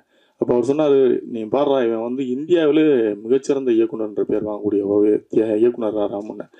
எனக்கு ரொம்ப ஆச்சரியமா, இவரோட எப்படியாவது ஒரு படம் நம்ம பண்ணணும்னு நான் ஆக்சுவலாக தரமணி பார்க்கும்போது தான் எனக்கு வந்து இவர் கூட சேர்ந்து படம் பண்ணணும்னு எனக்கு ஒரு ஆசை இருந்தது. அப்போ என்னால் முடியலை, இவரை வச்சு படம் பண்ணுற அளவுக்கு எனக்கு முடியல. அப்போ நான் தானன்ட்ட கொண்டு போய் ராமனை போய் இன்ட்ரடியூஸ் பண்ணேன். ஏன்னா என்னால் முடியலை, தானனால் உடனே முடியுன்றதுனால தானன்ட்ட கொண்டு போய் விட்டேன். எனக்கு எப்படியாவது இவர் கூட படம் பண்ணணும்னா அதுக்கு நம்ம தகுதி ஆகிக்கிறோம் முதல்ல அப்படின்னு. அப்புறம் ஒரு நேரம் வரும்போது அப்போ ராமனை வந்து அப்படி ஒரு கதை இருக்குது பண்ணலான்னு சொன்னேன். இதுக்காகத்தானே காத்திருந்தேன் அப்படின்றது மாதிரி அந்த படைப்பெடுத்து பண்ணதான் 7 கடல் 7 மலை. அப்புறம் இடையில வந்து பறந்து போகணும்னு ஒரு படம் ஹாட் ஸ்டார் பண்ணுறேன். நம்ம ஆனால் பண்ணுங்கள், நீங்கள் அடுத்தடுத்து தொடர்ந்து படம் பண்ணணும். ஏன்னா வந்து உங்களை மாதிரி இயக்குநர்கள் வந்து ஏன்னா இந்த படைப்புன்றது வந்து ஒரு படைப்பு வந்து நம்ம வந்து கமர்ஷியலாக பணம் மட்டுமே சம்பாதிக்கணும்னு நினைக்காம அதில் ஏதாவது ஒரு மெசேஜ் இருக்காங்க, அது இந்த சமூகத்துக்கு ஏதாவது ஒரு வகையில் பயன்படணும்னு நினைக்கிறேன். அதாவது சும்மா படம் எடுத்தா சம்பாதிச்சான் அப்படின்றதெல்லாம் தாண்டி அந்த படைப்பு அந்த மக்களுக்கு என்னவா போய் சேருது அப்படின்ற ஒரு விஷயம் இருக்குல்ல. அதில் ராமனை வந்து மிக தெளிவான ஆள். அது மாதிரி அவருடைய வந்து அசிஸ்டன்ஸில் அப்படி மாரி செல்வராஜ் அதில் ரொம்ப தெளிவான ஒரு படைப்பாளியை தான் பார்க்குறேன் நான். அப்படி தான் இந்த படம் பறந்து போ வந்து ஒரு எல்லாருக்குமே ஒரு மனதுக்கு நெருக்கமான ஒரு படமாக இருக்கும். இதுலேயும் ஒரு அரசியல், அவர் படம் எல்லா படங்களையும் ஒரு அரசியல் இருக்குது, இதுலேயும் ஒரு சமூக அரசியல் இருக்கு. குழந்தைகள் எப்படி வளர்க்கணும், ஏன்னா இன்னைக்கு ஒரு ஃபாஸ்ட் ஃபுட் உலகம் ஆயிடுச்சு. எல்லாரும் ஹஸ்பண்ட் ஒரு வேலைக்கு போகிறோம், ஒய்ஃப் ஒரு வேலைக்கு போகிறாங்க, எல்லாரும் குழந்தைகளை எப்படி பராமரிக்கிறதுன்றது வந்து எல்லாருக்கும் ஒரு சேலஞ்சிங்கான ஒரு விஷயமா இருக்குது. அவங்க என்ன எதிர்பார்க்குறாங்கன்னே நமக்கு தெரியாது. நம்மளுடைய ஆசைகளை பூரா நம்ம குழந்தைகள்கிட்ட திணிப்போம். நான் எப்படி தான் என் பையன் இருக்கணும், இதுதான் ட்ரெஸ் போடணும், இப்படி தான் அவன் சாப்பிடணும், இதெல்லாம் நம்ம ஆசைப்பட்டு திணிப்போம்.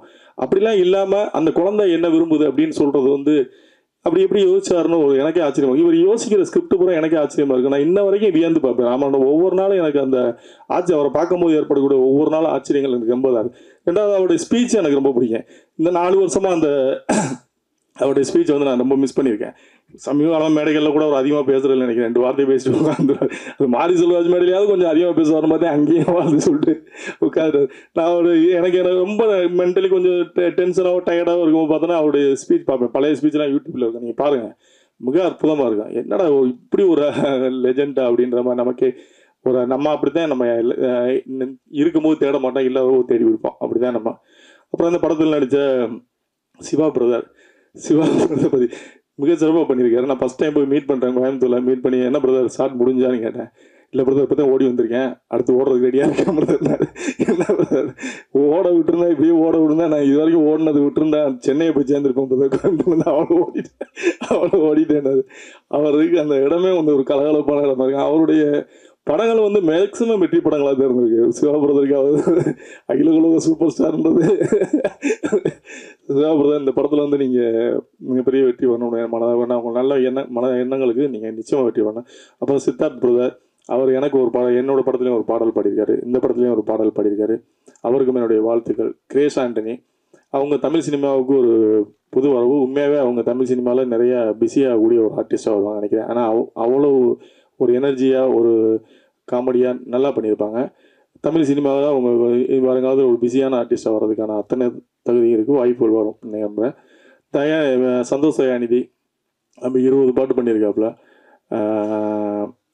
யுவன் கொஞ்சம் மிஸ் ஆனதை பிடிச்சிட்டா அப்படின்னு நினைக்கிறேன். இல்லைனா யுவனை வந்து ராமன்கிட்டேருந்து பிரிக்கவே முடியாது. ஏதோ ஒரு சேனலில் நீ மிகப்பெரிய வெற்றி வருது. எல்லா பாடல்களுமே சிறப்பாக வந்திருக்கு.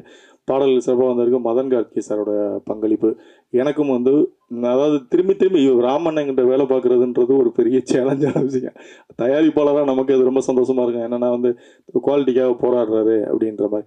ஆனால் படைப்பாளிகளுக்கு கூட ஒர்க் பண்ணுறவங்களுக்கு அது வந்து ஒரு டென்ஷனாக தெரியும். மதன் கார்கி சார்ட்ட எனக்கு தெரிஞ்சுக்கிட்டது ஒவ்வொரு பாட்டுக்கும் ஒரு 10 இது வாங்கியிருப்பாரு நினைக்கிறேன், டியூன் வாங்கி எழுதி அவரும் டயர்டே ஆகாமல் எழுதி கொடுப்பாரு. மதன் கார்கி சார் வந்து 7 உலகெல்லாம் அவருடைய கான்ட்ரிபியூஷன் வந்து மறக்கவே முடியாது. எத்தனை தடவை நன்றி சொன்னாலும் வார்த்தைகள்லாம் பார்த்தீங்கன்னா அந்த பாடல் வரும்போது பாருங்கள், ஒவ்வொரு வார்த்தைகளும் புதுசாக இருக்கும். இது வரைக்கும் எழுதப்படாத வார்த்தைகள் புதுசாக இருக்கும் அந்த வார்த்தைகள் பூரா. ராமண்ணன் 2 பேர் வந்து மாறி எழுதி வாங்கி அப்படி ஒரு 8 பாடல் அதுக்காக வெயிட் பண்ணிட்டு இருக்கோம். விரைவில் அந்த 7 மணியும் வந்து வெளிவரும். மறுபடி இந்த படத்தில் பங்கு பெற்ற அனைத்து பேருக்கும் தம்பி சிறப்பாக பண்ணியிருக்க, உனக்கும் என்னுடைய வாழ்த்துக்கள். இங்கே வந்திருக்கும் அனைவருக்கும் வாழ்த்து நன்றிகள். தேங்க்யூ ராம் சார், ஆக்சுவலி இந்த ஆப்பர்ச்சுனிட்டி கொடுத்ததுக்கு.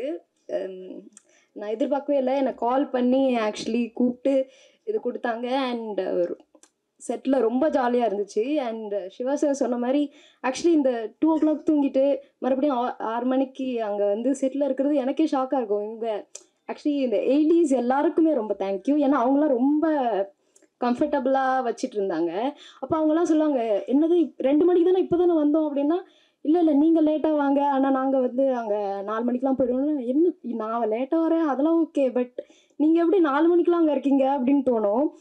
ராம் சார் வந்து 10 நேரம் தூங்க மாட்டாரே தெரியாது. அப்போது ஒரு தடவை கேட்டேன், சார் நீங்கள் ஏன் எப்போதெல்லாம் பிளாக் ட்ரெஸ்ஸே போடுறீங்க அப்படின்னா, இதுதான் அழுக்கு படிஞ்சா தெரியாது அப்படின்னு சொல்லுவார். அண்ட் அவருக்கு காலையில் எழுந்து ப்ரஷ் பண்ணிட்டு ஷூட்டிங் ஸ்பாட்டு டேரெக்டாக போயிடுவார். எனக்கு ஷாக்காக இருக்கும், சார் எப்படி சார் டயர்டே ஆக மாட்டேறீங்க அப்படின்னு. கொஞ்ச நேரம் உட்காந்துருந்துட்டு நமக்கு வந்து அப்படியே இருக்கும். ஆனால் நானும் ஒன்றும் இல்லை, பட் ஸ்டில் சாரை பார்க்கும்போது எப்பவுமே எப்படி இவ்வளோ ஆக்டிவாக அண்ட் செட்டில் இருக்க எல்லாரும் பேரையும் சொல்லுவார். அன்னைக்கு வந்தவங்களை கூட அவர் வந்து கூப்பிட்டு எல்லாருக்குமே அந்த இம்பார்ட்டன்ஸ் இருக்கும். செட்டில் வந்து நம்ம இவங்களுக்கு கொஞ்சம் இம்பார்ட்டன்ட் அப்படிலாம் எதுவுமே இருக்காது, எல்லாருக்குமே இம்பார்ட்டன்ஸ் இருக்கும். ஏன்னா ஒரு எல்லாரோட இண்டிவிஜுவல் பேரையும் சொல்லுவார். Thank you Ram sir, thank you Pradeep sir, thank you every one for giving this opportunity. மேடையில் வீட்டிருக்கும் மிகப்பெரிய ஆளுமைகளுக்கும் அரங்கத்தில் கூடியிருக்கும் ஊடக நண்பர்களுக்கும் இதயத்திலிருந்து முதற்கண் வணக்கம். கிருஷ்ணகுட்டி சார் சொன்ன மாதிரி இந்த படம் என்னை ரொம்ப கனெக்ட் பண்ணக்கூடிய ஒரு பண்ண படம் வந்து, ஏன்னா நான் ஒரு காதல் திருமணம் செய்தவன், எனக்கு ஒரு குழந்தை இருக்கு.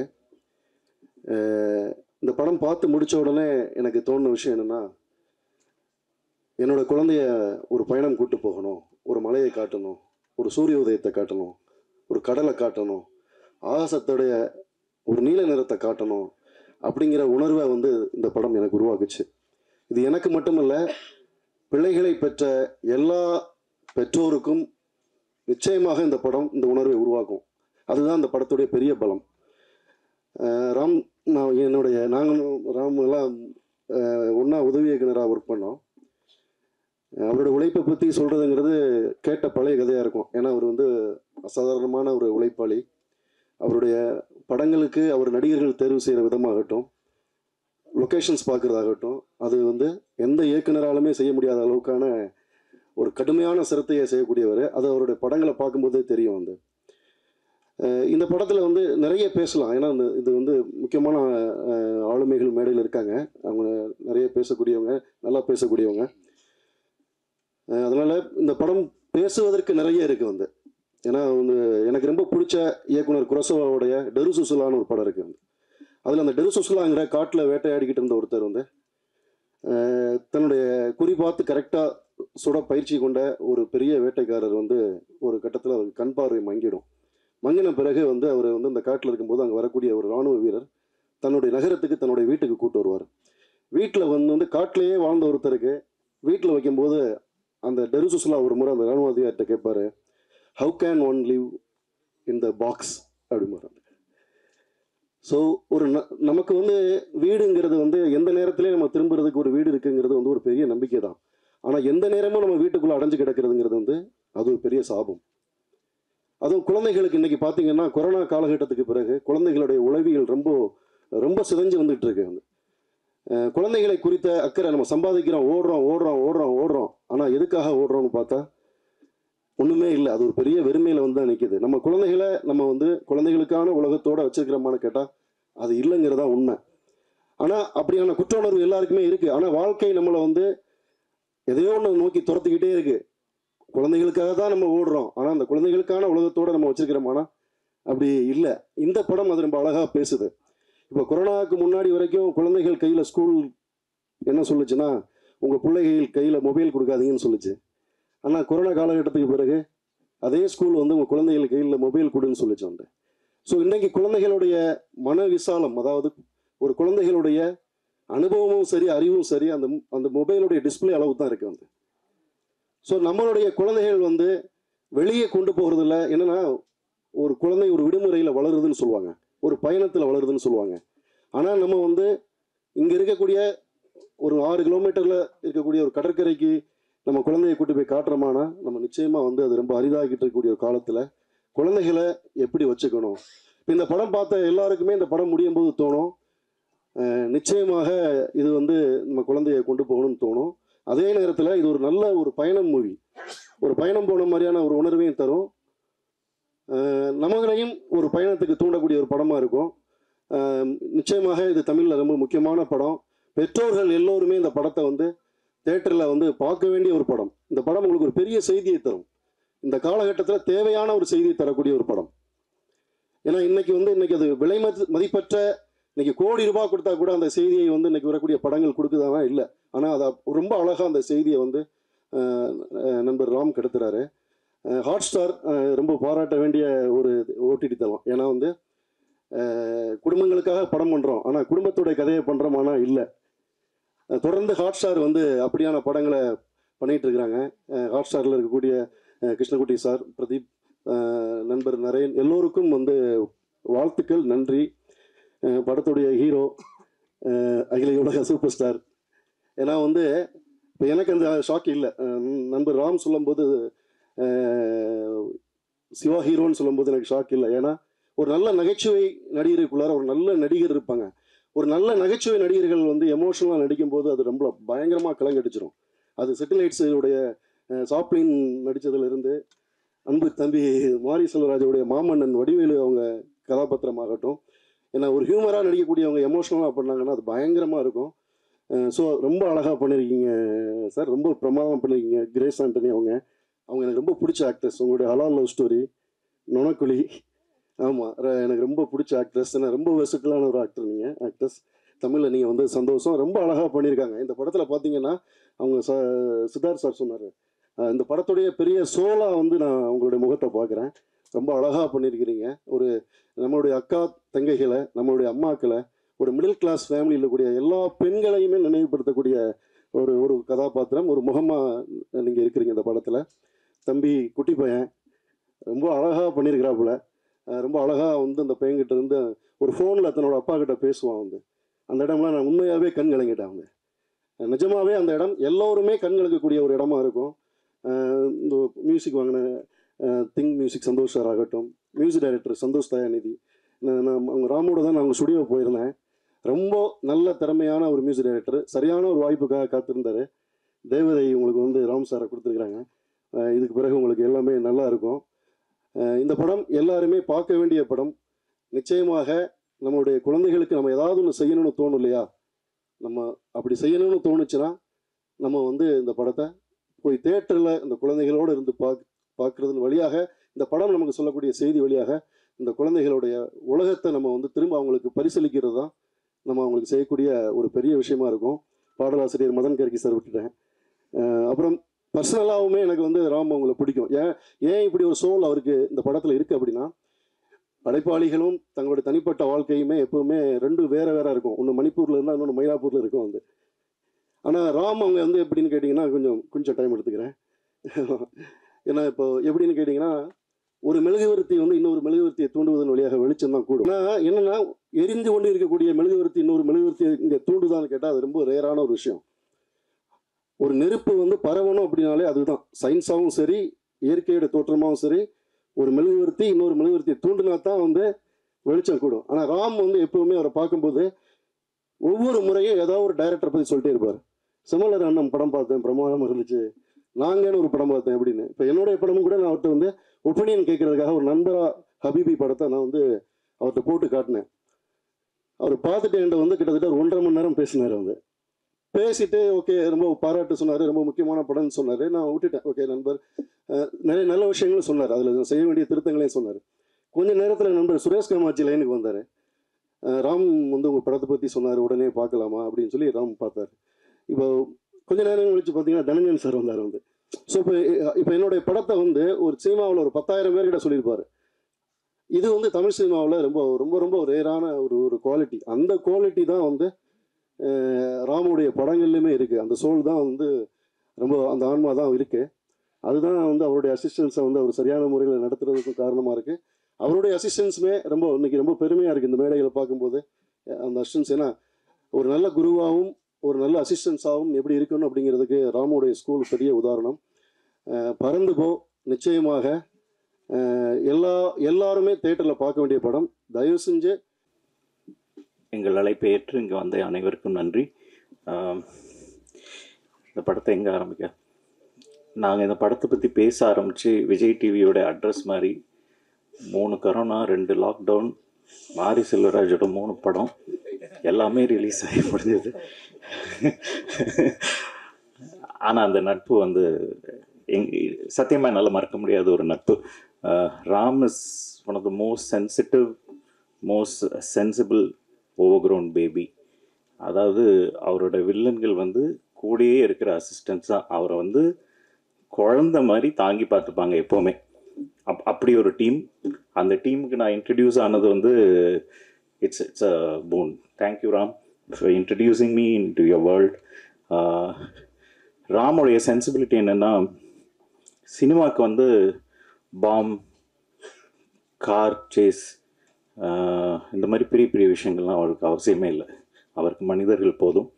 அந்த மனிதர்களுக்குள்ளே இருக்கிற அந்த காம்ப்ளிகேஷன், அவங்க கோத்ரூ பண்ணுற விஷயங்கள், அந்த சென்சிபிலிட்டி போதும் ராமுடைய ஒரு அழகான படம் பண்ண. அவ்வளோ பெரிய ஜீனியஸ்.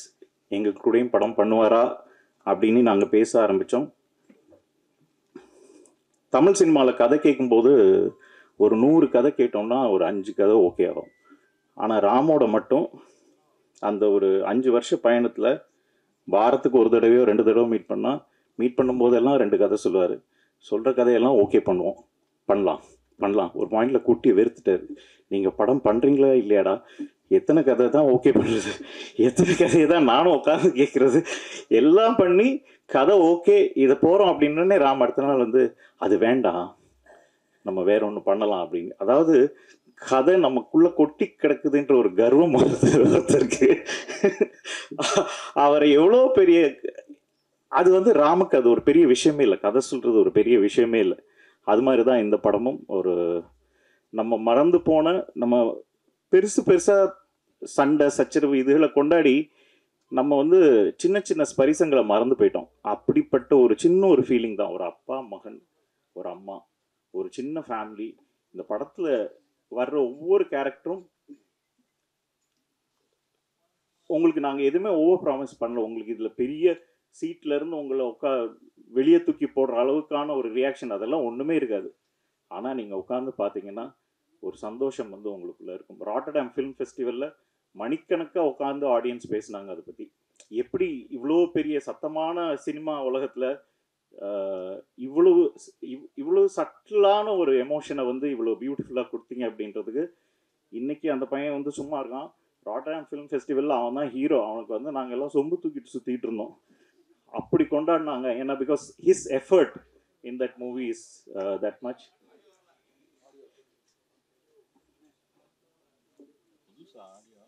செக் கேக்குதா? ஓகே.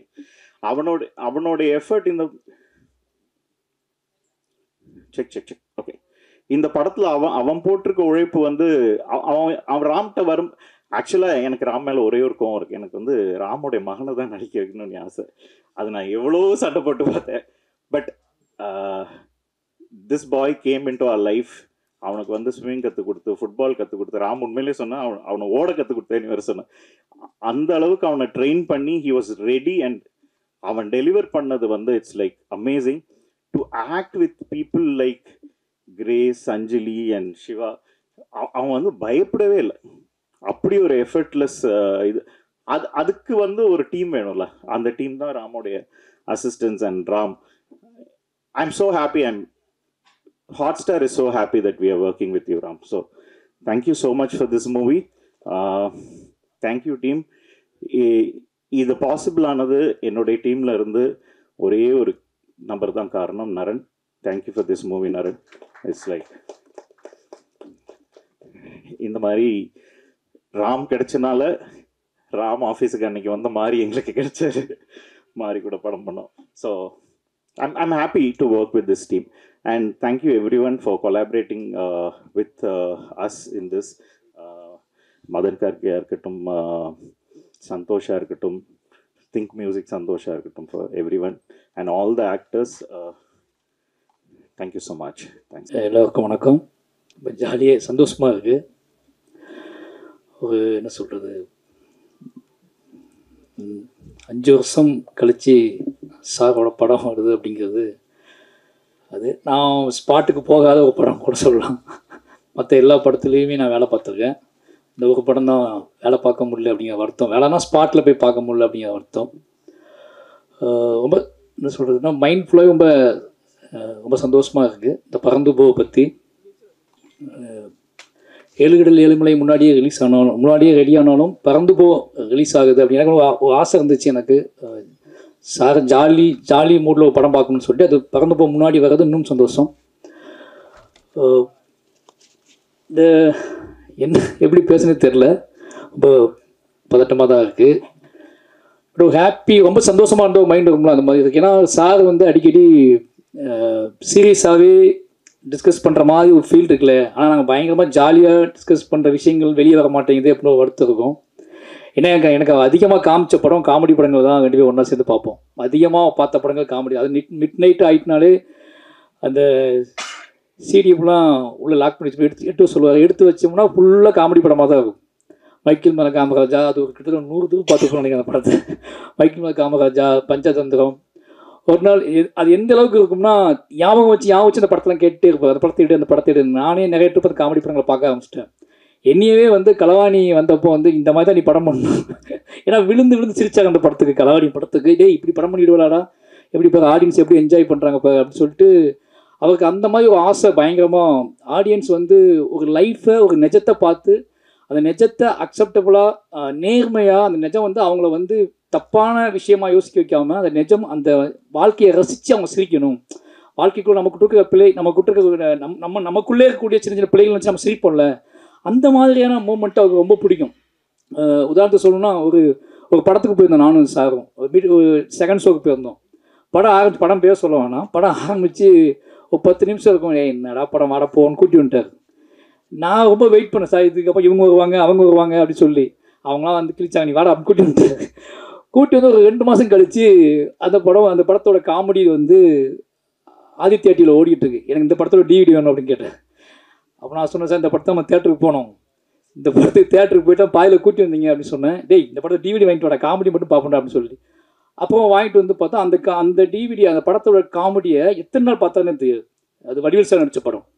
அந்த காமெடி பார்த்துக்கிட்டே இருப்பார், விழுந்து விழுந்து சிரிச்சிட்டே இருப்பார். அப்போ அவர் என்கிட்ட பேசுகிறது எல்லாமே அதிகமாக 2 பேரும் தனியாக இருக்கும்போது பேசுகிறது எல்லாமே பயங்கர காமெடி சென்ஸாக. என்னோட விஷயம் இருக்குல்ல, எனக்குள்ளே இருக்கக்கூடிய ஹியூமர்ஸை வந்து அதிகமாக வெளியே இட்டு வந்தது அவர் தான். என்னை பற்றி பேசிகிட்டே இருப்பார், என்னை பற்றி கேட்டுகிட்டே இருப்பார். அது எல்லாமே பயங்கரமாக வந்து தங்கமீன்கள் ஷூட்டிங் அப்போ ஒன்று நடந்துச்சு. அப்போ நான் ரொம்ப இன்னசென்ட்டாக இருப்பேன். தங்கமீன்கள் ஷூட்டிங் அப்போ வந்து எங்கள் அப்பாவுக்கு வந்து பாம்பு கடிச்சிருச்சு. ரொம்ப ஷூட்டிங் ஸ்பாட்டில் வச்சு நடந்துருச்சு. அப்போ நான் வந்து பயங்கரமாக அவர்கிட்ட வந்து அழுது வீட்டுக்கு போன ஆஃபீஸ் போன சொல்லிட்டு இருக்கும்போது ஊருக்கு போன சொல்லிட்டு இருக்கும்போது அவனுக்கு ஃப்ளைட் டிக்கெட் போட்டுங்க ஊருக்கு அனுப்புங்க அப்படின்னாங்க. அப்போ நான் அழுதுகிட்டே சொன்னேன் எனக்கு பாஸ்போர்ட் இல்லை அப்படின்னு சொல்லி.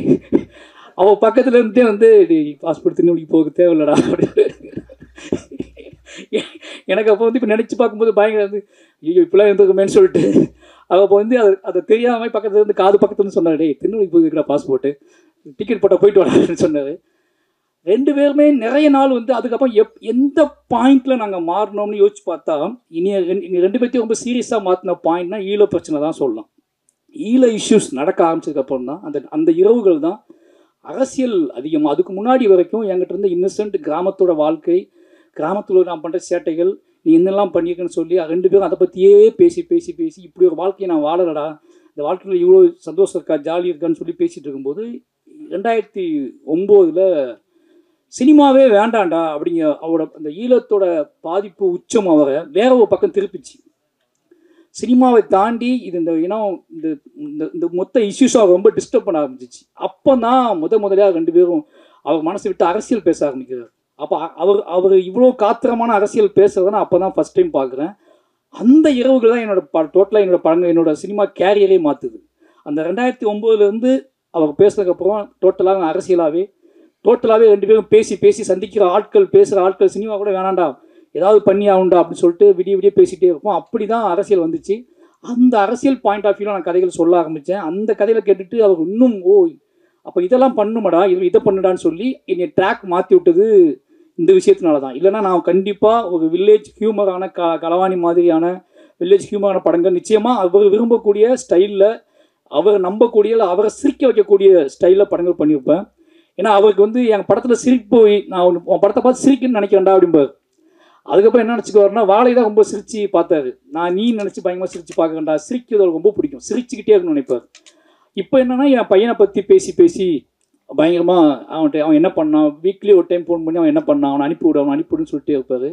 எனக்கு ரொம்ப ஆசை. சாரு மையனை பற்றி நிறைய கதைகள் சொல்லுவார். நம்ம எப்போ இவட்ட இந்த பில்டப் பண்ணி இந்த கதையெல்லாம் சொல்கிறது, ஒரு அப்பாவாயிட்டோம் நம்ம அப்பாவாயிட்டோம் அப்படிங்கனால நம்ம எப்போ இந்த மாதிரி கதையெல்லாம் சொல்கிறது அவர்கிட்ட, இவன் இப்படி பண்ணான் சார் அப்படி பண்ணான் சார். எனக்கு அந்த மாதிரி ஆசைனா லைஃப்பில் ப்ரைடாக கதை சொல்லவே இல்லை. நம்ம ப்ரைடுனா நாம் பையன் தான் நம்மளோட ப்ரைடு நினைப்போம்ல. என்னடா லைஃப்பில் ப்ரைடாக கதை சொல்லவே இல்லையா, பையன் இப்படி பண்ணா அப்படி பண்ணான்னு சொன்னால் அது பயங்கர சந்தோஷமாக இருக்கும்ல அப்படின்னு வெயிட் பண்ணிகிட்டே இருந்தேன். இப்போ அவன் வந்து சாரை வச்சு தான் நீ ஓட்டுறான், ஆல் அப்பாஸ் லையர்னு சொல்லி இந்த வார்த்தையை எடுத்துக்கிட்டான். இது எப்போ எடுத்தாலும் அதை கூப்பிட்டு கேட்டே இருப்பான். சார் லைஃப்பில் நடந்த மாதிரி சார் சொல்கிற கதைகள் மாதிரி நமக்குலாம் எப்போ நடக்குமா, அதுக்கு வாய்ப்பு இருக்கா அப்படி யோசிச்சுட்டு இருக்கும்போது இப்போ சமீபத்தில் சார் ஃபோன் அடிச்சுட்டே ஜப்பான் போயிருந்தேன். அப்போ அடிக்கடி ஃபோன் அடிச்சுட்டே இப்போ ஜப்பானில் எங்கே போனேன், எதை பார்த்தேன், மிஸ்கின் அந்த மாதிரி அக்கிராக வஷாவை கல்லறைக்கு போ அப்படிலாம் சொல்லிட்டு இருந்தார். அப்போ அந்த ஒரு பாட்டு சிங்கிள் ரிலீஸ் பண்ணியிருந்தார். அந்த பாட்டு நான் பார்த்துட்டு அவரை பேசிக்கிட்டு நான் காரில் வந்துட்டு இருக்கேன் ஜப்பானில். அப்போ என் பையனை வந்து ரூமில் டயர்டாக இருந்தாலும் தூங்க போட்டு நான் ஃப்ரெண்டு வீட்டுக்கு ஜப்பானில் ஒரு ஃப்ரெண்டு ஒருத்தர் பார்க்கறதுக்காக போயிருந்தோம். அவன் மட்டும் தூங்கிட்டு தான் நாங்கள் ஃபேமிலி அவனையும் அவனோட பாட்டியும் தூங்க வச்சுட்டு நாங்கள் ஃபேமிலியாக ஜப்பான் ஃப்ரெண்ட் வீட்டுக்கு போயிருந்தோம். போய் பார்த்துட்டு பேசிட்டு ஒரு நைட்டு ஒரு 10:30 மணி 11 மணிக்கு வந்துட்டு இருக்கோம். காரில் ஃபோன் வருது, பையனை காணும் அப்படின்னு சொல்லிட்டு. ஜப்பானில் எப்படா காணாமல் போவான், ரூமில் தூங்கிட்டு இருந்தவன்னு சொல்லிட்டு பயங்கரமாக எனக்கு என்ன ரியாக்ட் பண்ணுறதே தெரில. அப்போ தான் அந்த பாட்டு ரிலீஸ் பண்ணியிருக்காரு. அவன் கதவை கேட்டுக்குள்ள பூட்டி போட்டு வெளியே ஓடுறது ஷாட்டு. அதை பார்த்துட்டு தான் பேசிட்டு வந்துருக்கோம் காரில். பையனை காணும் ஜப்பானில், அவங்க அம்மா அப்பா அவங்க பாட்டி ஃபோன் பண்ணி பயங்கரமாக அழுறாங்க, பையனை காணும் அப்படின்ட்டு. ஜப்பானில் குட்டி குட்டியாக இருக்குது ரூம்லாம். என்னென்னு கத்துனா பயந்துருவாங்கன்னு சொல்லிட்டு நான் வந்து பயங்கரமாக ஏதோ ஆக்கிய டோட்டலாக ஏதோ நடக்க போகுது. ஏன்னா எனக்கு வந்து அந்த ஹோட்டலோட காரிடார் அந்த லிஃப்ட்டு, ஏன்னா அவன் என்னென்ன பண்ணுவான்னு எனக்கு தெரியும். இப்போ ஒன்று ஓப்பன் பண்ணிடுவான், பட் அது உள்ளே போய் திருப்பி அங்கேருந்து வெளியே வர தெரியாது. லிஃப்ட்டுக்கு லாக் ஆகிருப்பானா அப்படிங்கிற எல்லா பயமும் வந்துட்டு போகுது. வாழ்க்கையில் ரொம்ப நாள் கழித்து ஒரு பெரிய துன்பத்துக்கு தயாராக போகிறோம் அப்படிங்கிற பயத்தில் நான் வேகமாக அங்கேருந்து ஓடி வரேன். ஜப்பான் ஹோட்டலுக்கு ஓடி வரேன். வந்தால் ரிசப்ஷனில் 2 ஜப்பான் ஆண்டிகள் மட்டும் உட்காந்து அவன் வந்து சிரித்து பேசிக்கிட்டு இருந்தான். ஒரு 3-3.5 வயசு தான் ஆகுது. அவன் ஓடி வந்து அவனை தூக்கிட்டு அப்போ என்னடா அப்படின்னு கேட்டால் கண்ணு மட்டும் கலங்கி இருந்துச்சு அவனுக்கு. நீ எங்கே போனேன் அப்படின்ட்டு கேட்டான். நான் ஃப்ரெண்டு வீட்டு போனேன், தூங்கிட்டு தானே இருந்தேன் அப்படின்னு கேட்டேன். அப்போ அவங்க பாட்டி வந்தாங்க, பயங்கரமாக அழுதாங்க. அப்போ தான் இந்த மாதிரியான வேர்ல்டு அந்த ஆட்டிடியூட்டை நான் ஃபஸ்ட் டைம் பார்க்கேன். என் லைஃப்பில் அப்படி கிடையாது. ஏன்னா எங்கள் அப்பா கூட நான் இருந்ததே இல்லை. நான் வேலைக்கு போனேன், எங்கள் அப்பா நான் வேலைக்கு போகிற டைம், சின்ன வயசில் வேலைக்கு போகிற டைம் எங்கள் அப்பா வீட்டில் இருப்பார், எங்கள் அப்பா வேலைக்கு போயிடுவார். அப்பாவும் பையனும் பிரிந்து வேலை பார்த்த வாழ்க்கை என் வாழ்க்கை. சின்ன வயசுலேயே நான் வேலைக்கு போயிட்டேன். அப்போ எனக்கு அந்த அப்பாவோட இன்ட்ராக்ட் பண்ணுறது, அப்பாவை தேடுறது அப்படிங்கிறது எனக்கு இல்லவே இல்லைங்க. அவங்க அப்பா வேலைக்கு போய்ப்பான்னு எனக்கு தெரியும். ஆனால் அப்போ தான் அவன் சொல்ல, நீ எங்கே போனேன்ட்ட கேட்டான். ஃபஸ்ட் டைமாக என்னை பார்த்து கேட்குறான், நீ எங்கே போன அப்படின்னு கேட்குறான். நாங்கள் ஃப்ரெண்டு வீட்டுக்கு போயிருந்தேன்னு சொன்னேன். என்ன நடந்துச்சுன்னு கேட்டால், இவன் எந்திரிச்சிருக்கான், என்னை காணும். அவங்க பாட்டி ஒரு ரூம் போட்டிருந்தோம், நான் தனியாக ரூமில் இருந்தேன். சரி அப்பா ரூமில் இருப்பாருன்னு சொல்லிட்டு அவன் என்ன பண்ணியிருக்கான், கதவை பாட்டிக்கு தெரியாமல் ஷூலாம் மாட்டி பேம்பஸ்லாம் போட்டிருந்தான். பேம்பஸ்லாம் கழட்டிட்டு பேண்ட் ஷர்ட் பாட்டி ஷூ மாட்டி வெளியே டோர் லாக் பண்ணிட்டு என் ரூம் போயிருக்கான். அந்த காரிடார்லேயும் நடந்து போயிருக்கான். என் ரூமை ஓப்பன் பண்ணி பார்த்துருக்கான், அங்கே லாக் ஆகிருக்கு. திருப்பி இங்கேருந்து ஓப்பன் பண்ணி இது க்ளோஸ்டாக இருக்குது. அவனுக்கு உள்ளே போக முடியல. அந்த காரிடார்லேயே அலைஞ்சிட்டு இருந்திருக்கான். பக்கத்துக்கு யோசிச்சு பார்த்துருக்கான், தட்டி பார்த்துக்கான். அவங்க தூங்கிட்டு இருந்திருக்காங்க. எல்லா ரூமையும் தட்ட ஆரம்பிச்சிட்டான். போய் எல்லா ரூமையும் தட்டியிருக்கான். ஏதோ ரூம்லேருந்து 2 பேர் வெளியே வந்திருக்காங்க. அவங்ககிட்ட வந்து எழுதி கொடுத்துருக்கான், மாரி செல்வராஜ்னு எழுதி கொடுத்துருக்கான். டேரக்டர் மாரி செல்வராஜ்னு எழுதி கொடுத்துருக்கான். எனக்கு பயங்கர ஆச்சரியமா இருந்துச்சு. அவங்க சொல்கிறாங்க, அந்த 2 லேடிஸ் சொல்கிறாங்க, டேரக்டர் மாரி செல்வராஜ்னு எழுதி கொடுத்தான் அப்படின்னு சொல்லி அவங்க கீழே போய் கொடுத்தோம், நீங்கள் வந்திருக்கீங்கன்னு சொன்னாங்க அப்படின்னு சொல்லி இங்கே உட்கார வச்சிட்டோம் அப்படின்னு சொல்லி. எனக்கு அவ்வளோ நேரம் பயமாக இருந்த பயம் வந்து அவனை வந்து இந்த எக்ஸ்போசரில் இருக்கேன் அப்படிங்கும்போது சார் ஃபஸ்ட் டைமாக நான் வந்து அதை பயங்கரமாக ப்ரைட் பண்ணேன். சார்ட்ட உடனே ஃபோன் பண்ணி இந்த மாதிரி பண்ணிட்டான் அப்படின்னு சொன்னேன். அவர் சிரிச்சு உருண்டு கிடந்தார். இதுக்கப்புறம் நீ வந்து உன்னோட சினிமா மாறும், உன்னோட மொழி மாறும், சமூகத்தின் மீது உனக்கு இருக்கக்கூடிய ஒரு நம்பிக்கை பிறக்கும். நீ வந்து உனக்குள்ளே இது வரைக்கும் இருந்துக்கிட்டு இந்த விஷயம் எல்லாத்தையுமே அவன் சேஞ்ச் பண்ணுவான், அந்த பார்வையை சேஞ்ச் பண்ணுவான், பெரிய நம்பிக்கையை கொடுப்பான்ட்டு ரொம்ப நேரம் பேசிகிட்டு இருந்தார். மறுநாள் காலையில் நாங்கள் வெளியே அவுட்டிங் கிளம்புறோம். நானும் அவன் தனியாக நின்றுட்டு இருக்கேன். அவன் கையை சிக்கன் பிடிச்சிட்டு இருக்கேன், எங்கேயாவது போயிடுவானு சிக்கன் வச்சுட்டு இருக்கேன். அந்த 2 ஜப்பான் ஆண்டியன் தள்ளி நடந்து போயிட்டு இருக்காங்க. அப்பா என் ஃப்ரெண்ட்ஸ் போவாங்க அப்படின்னு சொல்கிறான். அவங்கள கூப்பிட்டு அதுக்கப்புறம் ஒன்றா வச்சு 4 பேர் ஒன்றா ஃபோட்டோ எடுத்துக்கிட்டோம். அப்போ தான் எனக்கு புரிஞ்சிச்சு, அப்பா நம்ம இந்த லைஃப் நம்ம வாழலை அப்படின்னு சொல்லிட்டு. இப்போ இந்த படம் பார்க்கும்போது எனக்கு அப்படி தான் தோணுது. சார் பிறந்து படம் பார்த்துட்டாரு, கதை சொல்லும் போது எல்லாமே எனக்கு வந்து என்ன தோணுச்சுன்னா, மயன் ஞாபகத்துக்கு வந்துட்டே இருந்தேன். சாரோட பையன், இது சாரோட பையன் கதையாக நான் எடுத்துக்கிறதா, இல்லை சார் என்னெல்லாம் பண்ணியிருப்பான்னு யோசிப்பேன்ல. ஏன்னா சார் அப்பா என்கிட்ட ரொம்ப பேசுவார். அப்போ சாரோட அப்பா என்ன பேசும்போது இது சாரோட கதையாக எடுத்துக்கிறதான ஒரு டவுட் இருக்குது எனக்கு. ஏன்னா அவர் லைஃப் இப்போ இல்லை, நம்ம இப்போ தான் அந்த லைஃப் வாழ்கிறோம். எங்கள் சார் வந்து அவர் சின்ன பையனாக இருக்கும்போது இந்த லைஃப் தான் வாழ்ந்துருக்காரு. அவர் அதிகமாக வந்து நிச்சயமாக பார்த்தா இது அவரோட லைஃப் தான் நான் எடுத்துக்கிறேன். ஏன்னா ஆனால் அதில் உண்மையான சொல்ல வேண்டிய விஷயம்னா, சாரோட அப்பாவும் பொய் சொன்னது கிடையாது, சாரும் எங்ககிட்ட பொய் சொன்னது கிடையாது. இது 2 தான் முக்கியமான விஷயம். ஆலப்பா ஸ்லைன்னு சொல்லும்போது எனக்கு ஒரு அப்பாவா சார் ஒரு இடத்த கூட பொய் சொன்னேன். ஆனால் நான் ஏகப்பட்ட பொய் சொல்லியிருக்கேன் அவர்கிட்ட. நான் வந்து இந்த உலகத்தில் நிறைய பொய் சொன்னேன்னா அவர்கிட்ட தான் சொல்லியிருக்கேன். ஏன்னா ஒருத்தர் நம்ம யார்கிட்ட பொய் அதிகமாக சொல்லுவோம் யோசிச்சுப்பாங்க, நம்மளை இவங்களை விட்டுறக்கூடாது, நம்மளை இவங்க விட்டுறக்கூடாது, நம்மளை வந்து இவங்க போன்னு சொல்லிடக்கூடாது, நம்மளை வந்து சந்தேகப்பட்டுறக்கூடாது, ஒரு நிமிஷம் கூட நம்மளை மறந்துடக்கூடாது அப்படின்னு நினைக்கக்கூடிய ஆள்கிட்ட நம்ம நிறைய பொய் சொல்லுவோம். அப்படி நான் நிறைய பொய் சொன்ன ஆள்னா எங்கள் டைரக்டர் தான். ஏன்னா காதலிக்கும் போது நீங்கள் பொய் சொல்லி தான் ஆகணும். என்னோடய காதலியை தேடி போகும்போது தான் நான் பொய் சொல்லி தான் ஆகணும். நிறைய பொய் சொல்லிட்டு போயிருக்கேன். ஆனால் அவர் ஒரு நாளுமே இது என்கிட்ட ஒரு பொய் சொன்னதான் எனக்கு ஞாபகமே இருக்குது. இப்படி சார் இப்படி பொய் சொல்லிட்டாரு அப்படின்னு ஒரு ஞாபகமே எனக்கு இருந்ததே இல்லை. பொய்யே சொன்னது கிடையாது. ஆனால் அவர் அவங்க அப்பாட்ட நிறைய பொய் சொல்லியிருக்காரு அப்படிங்கிறது நமக்கு தெரியுது. எனக்கு யோசிச்சு பார்க்கும்போது இந்த கதை வந்ததில் ஒரு பெரிய சந்தோஷம். இந்த படம் பார்க்கும்போது, இந்த படம் ஆரம்பித்த நாள்லேருந்து சிவா தான் ஹீரோன்னு சொல்லும்போது ஒரு பெரிய ஷாக்கு எல்லாத்துக்குமே. சிவா எனக்கு என்ன பயம்னா, மம்முட்டி சார் ஸ்பாட்லேயே நம்ம வந்து மம்முட்டி சார் அதையே நம்ம பயந்துக்கிட்டு இருந்தோமே, இப்போ சிவா கூட எப்படி இருப்பார் அப்படின்னு சொல்லிட்டு பயம் இல்லாமல் இந்த படம் எப்படி ஒன்றும் இல்லை, இந்த ஸ்பாட் எப்படி இருக்கும் அப்படின்னு சொல்லி தான் பயம் இருந்துச்சு. டெய்லி ஃபோன் பண்ணி அமுதன்ட்ட கேட்பேன், அடிச்சு எப்படி போயிட்டு இருக்கு ஸ்பாட் அப்படின்னு கேட்பேன். அது ரொம்ப ஜாலியாக இருக்காங்க 2 பேரும் அப்படிம்பாங்க. 2 பேரும் நல்லா சிரிச்சு பேசிட்டு இருக்காங்க. சரி ஷூட்டிங் ஆரம்பிச்சாச்சா அப்படின்னு கேட்டால் சிவா ஏதோ படத்துக்கு போயிருக்காரு வந்து ஆரம்பிச்சு. சார் மாறிட்டாரா இல்லை சிவா கூட போய் மாற்றிட்டாரான்னு தெரில, பயங்கரமான சிந்தைகள் இருந்துச்சு. அப்போ இந்த காலகட்டத்தில் சார்ட்டு ஒரு பயங்கரமான ஒரு என்னையை பார்க்கும்போதெல்லாம் பேசுகிற மொழி சந்தோஷமாக ஹாப்பியாக பேசிட்டே இருப்பா. என்னடா நம்ம சினிமா எதுக்குடா எடுக்கிறோம், ஒரு காலத்தில் சினிமா எதுக்குடா எடுக்கிறோம், இந்த ஆர்ட் நம்ம உருவாக்க கலை எல்லாமே ஏதோ வகையில் நம்மளை சந்தோஷப்படுத்தணும்னாடா, நம்மளை வந்து ஹாப்பியாக வச்சுக்கணும்னாடா அப்படிம்பாரு. நான் ரொம்ப டிப்ரெஷனாகவே இருப்பேன்னு அவருக்கு தெரியும். ஏய் எதுக்கு ஏன் இவ்வளோ எமோஷனலாக இருக்கேன் அப்படின்னு சொல்லி இந்த படத்தெல்லாம் காட்டி, இந்த விஷயத்தெல்லாம் காட்டி, எனக்கு இந்த படம் பார்த்ததை விட அவர் படத்தை பற்றி சொன்னது அதிகம். இந்த படத்தில் ரொம்ப முக்கியமான விஷயம் அப்படின்னா, எனக்கு இன்னும் ஞாபகத்துக்கு இந்த ஷர்ட்டை நான் அசிஸ்டன்டேட்டராக இருக்கும்போது, நான் ஆஃபீஸ் பாய் ஆக்கும்போது இந்த சட்டை ஒன்று இருந்துச்சு.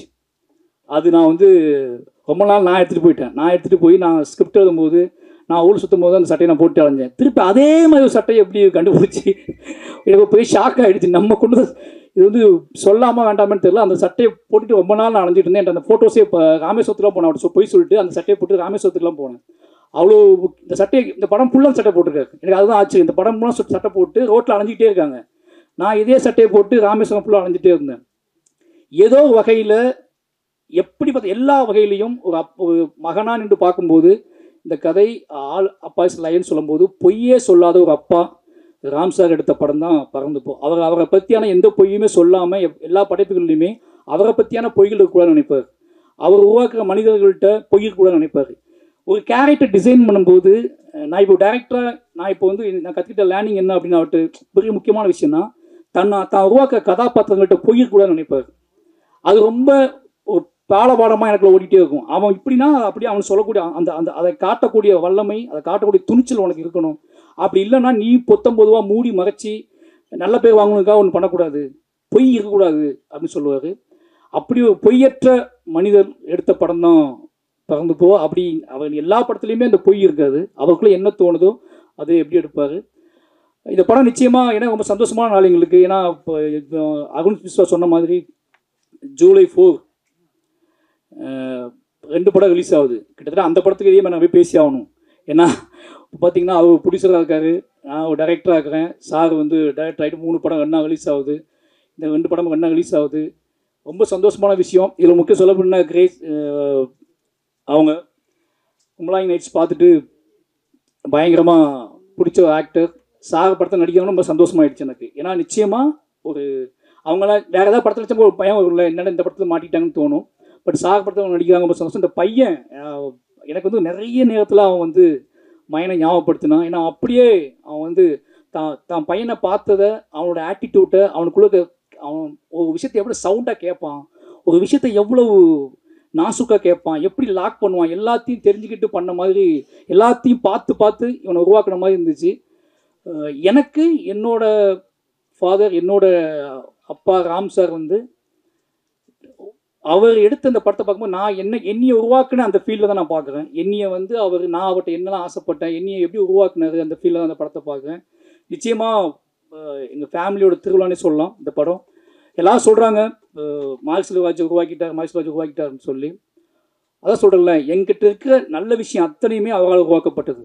எங்கிட்ட இருக்கிற அரசியல் நேர்மையோ இல்லை எங்கிட்ட இருக்கிற குறைந்தபட்ச நல்ல விஷயம் ஏதாவது இருக்குன்னு நீங்கள் நம்புனீங்கன்னா அது ஏன்னா நான் அப்படி வாழலை. அப்படி ஒரு வாழ்க்கையை எனக்கு இந்த சமூகம் எனக்கு அப்படி வாழ்க்கையை கொடுக்கவே இல்லை.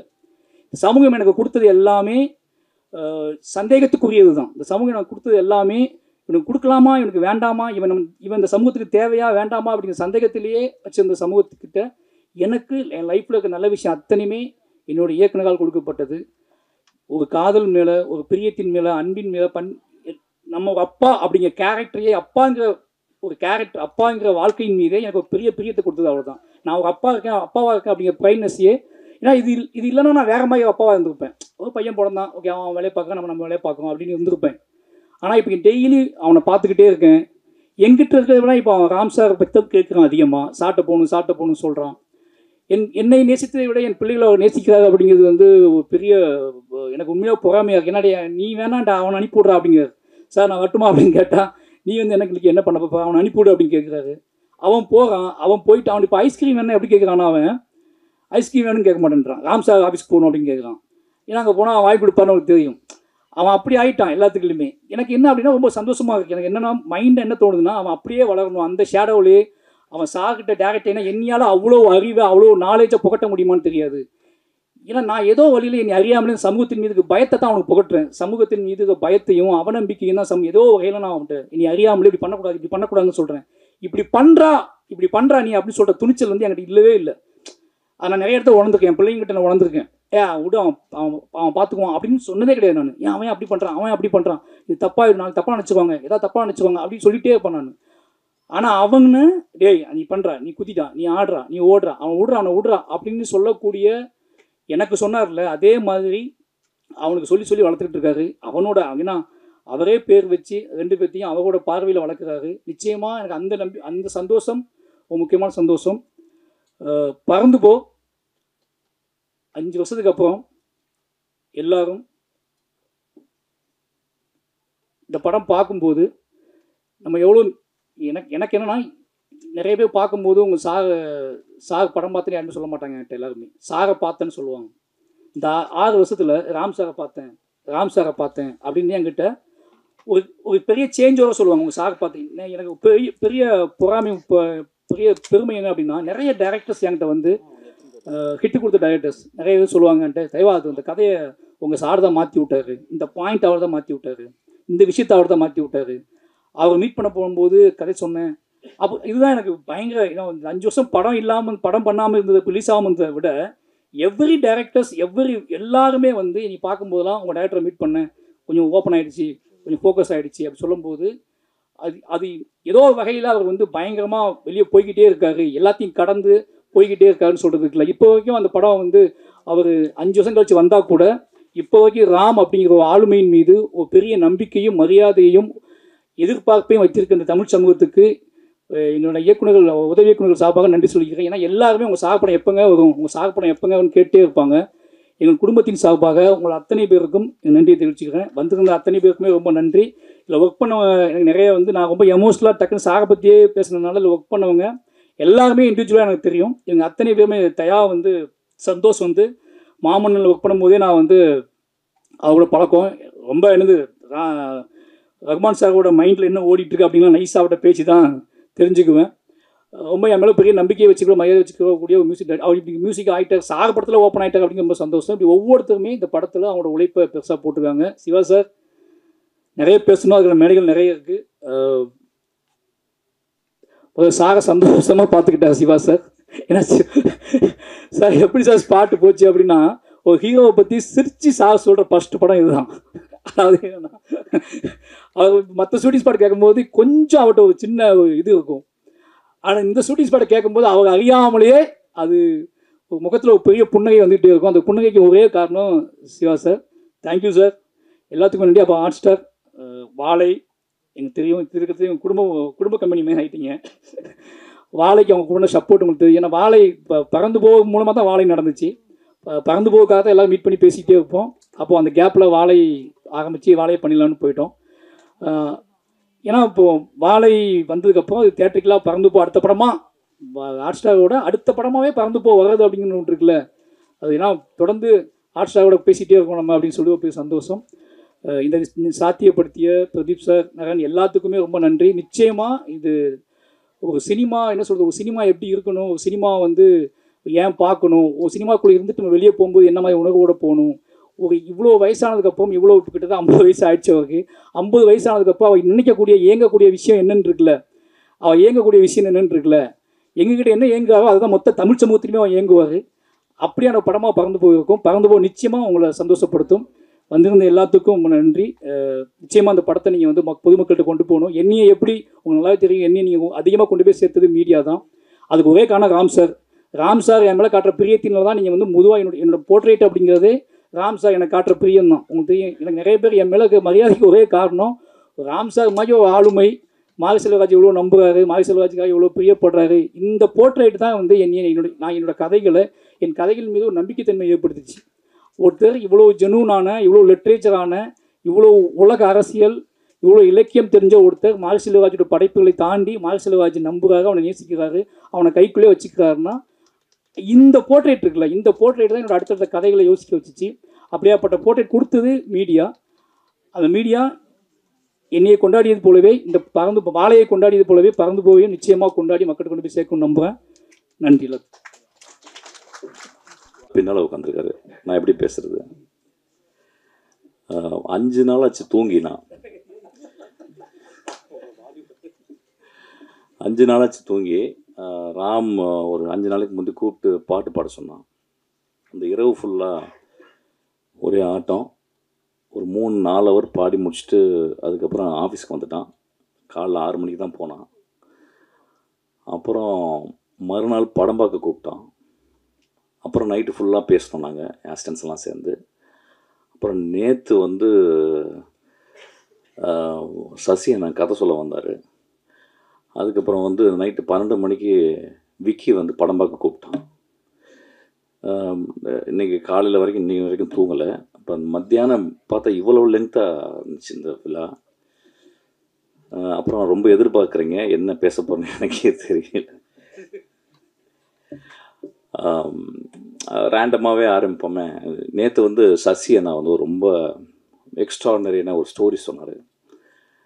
எனக்கு தெரியாது ஏன் என்று சொன்னார்னு தெரியல. சசி அண்ணா சொல்லும்போது எனக்கு தெரிஞ்சது வந்து வாழ்க்கையில் எவ்வளோ முக்கியமான ஒரு மனிதர் அப்படின்றது. அவர் சொன்ன கதை வந்து எனக்கு ரொம்ப மனசில் அப்படியே, சசி அண்ணா தேங்க்யூ. நான் அந்த டைமில் உங்களுக்கு தேங்க்ஸ் சொல்லலை. அதுக்கப்புறம் சசி அண்ணா போன பிறகு நான் சசிக்கு வந்து ஃபோன் பண்ணி இவ்வளோ ஸ்ட்ராங்கான ஒரு கதை சொல்லியிருக்கீங்க, இது வந்து ராஜா இல்லையா அப்படின்னு கேட்டு, அதுக்கப்புறம் வந்து தியாகராஜன் குமாரஜா கேட்டு, தியாகராஜன் குமாரஜா ராஜாட்ட கூட்டு போங்க அப்படின்னு சொல்லி அது அப்படியே ஆச்சு. ஒரு ஐ திங்க் ஒரு 8 வருஷம் முன்னாடி இருக்கு, ஒரு பார்ட்டியில் குடிச்சிக்கிட்டு இருக்கும்போது சிவா வந்தான்.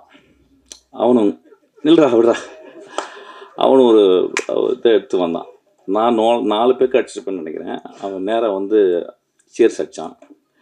அடிச்சுட்டு, சார் நம்ம 2 பேரும் சேர்ந்து ஒரு காமெடி படம் பண்ணலாமா சார் அப்படின்னா. நான் அவனை பார்த்து என்ன காமெடி பண்ணுறியா அப்படின்னேன். அப்படியே போயிட்டான். அதுதான் நாங்கள் வந்து அதை மறந்துருப்பான்.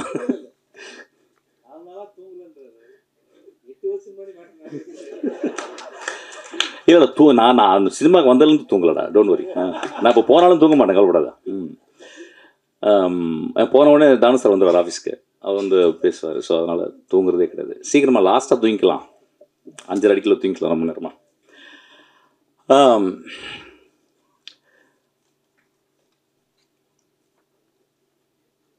நான் நிறைய மேடைகள் வந்து என்னை வந்து சினிமா விழாக்களுக்கு வந்து கூப்பிட்றாங்க. தயவுசெய்து கூப்பிடாதீங்க.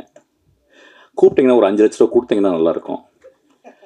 ஒரு விழாவுக்கு ஒரு 5 லட்ச ரூபா கொடுத்தீங்கன்னா பேங்க்கில் போடலாம், மகளுக்கு படிக்க வைக்கலாம், இன்னும் கொஞ்சம் மாஸ்டர்ஸ் படிக்க வைக்கலாம். இந்த விழா மூலம் நான் சொல்லிக்கிறேன். ஆக்சுவலாக ஒரு நாளைக்கு 5 கால் வருது. அதாவது அடுத்த மாதம் ஒரு ரிலீஸ் ஆக போகிற ஃபங்க்ஷன், ஆடியோ ஃபங்க்ஷன், பட விழா, அப்புறம் அப்படிலாம் சொல்கிறாங்க. ஸோ இந்த விழா மூலிமா நான் சொல்லியிருந்தேன், தயவுசெய்து கூப்பிடாதீங்க. நிறைய வேலை இருக்குது எனக்கு, நிறைய கதைகள் பண்ணிக்கிட்டு இருக்கேன், படிக்கிறேன் நிறைய. இப்போ தான் படிக்க டைம் கிடச்சிருக்கு.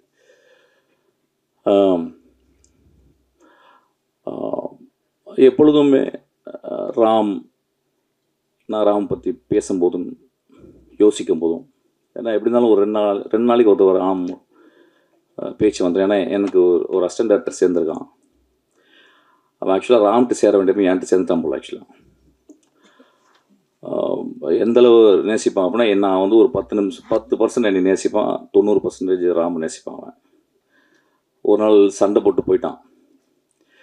சண்டை போட்டு போனோடனே, ரொம்ப நல்ல பையன், ரொம்ப நல்லா படிக்கிற பையன், ரொம்ப சின்சியரான பையன், உண்மையின் அப்படியே சொல்லாமல் ஒரு எம்பாடிமெண்ட் ஆஃப் ட்ரூத் அவன்.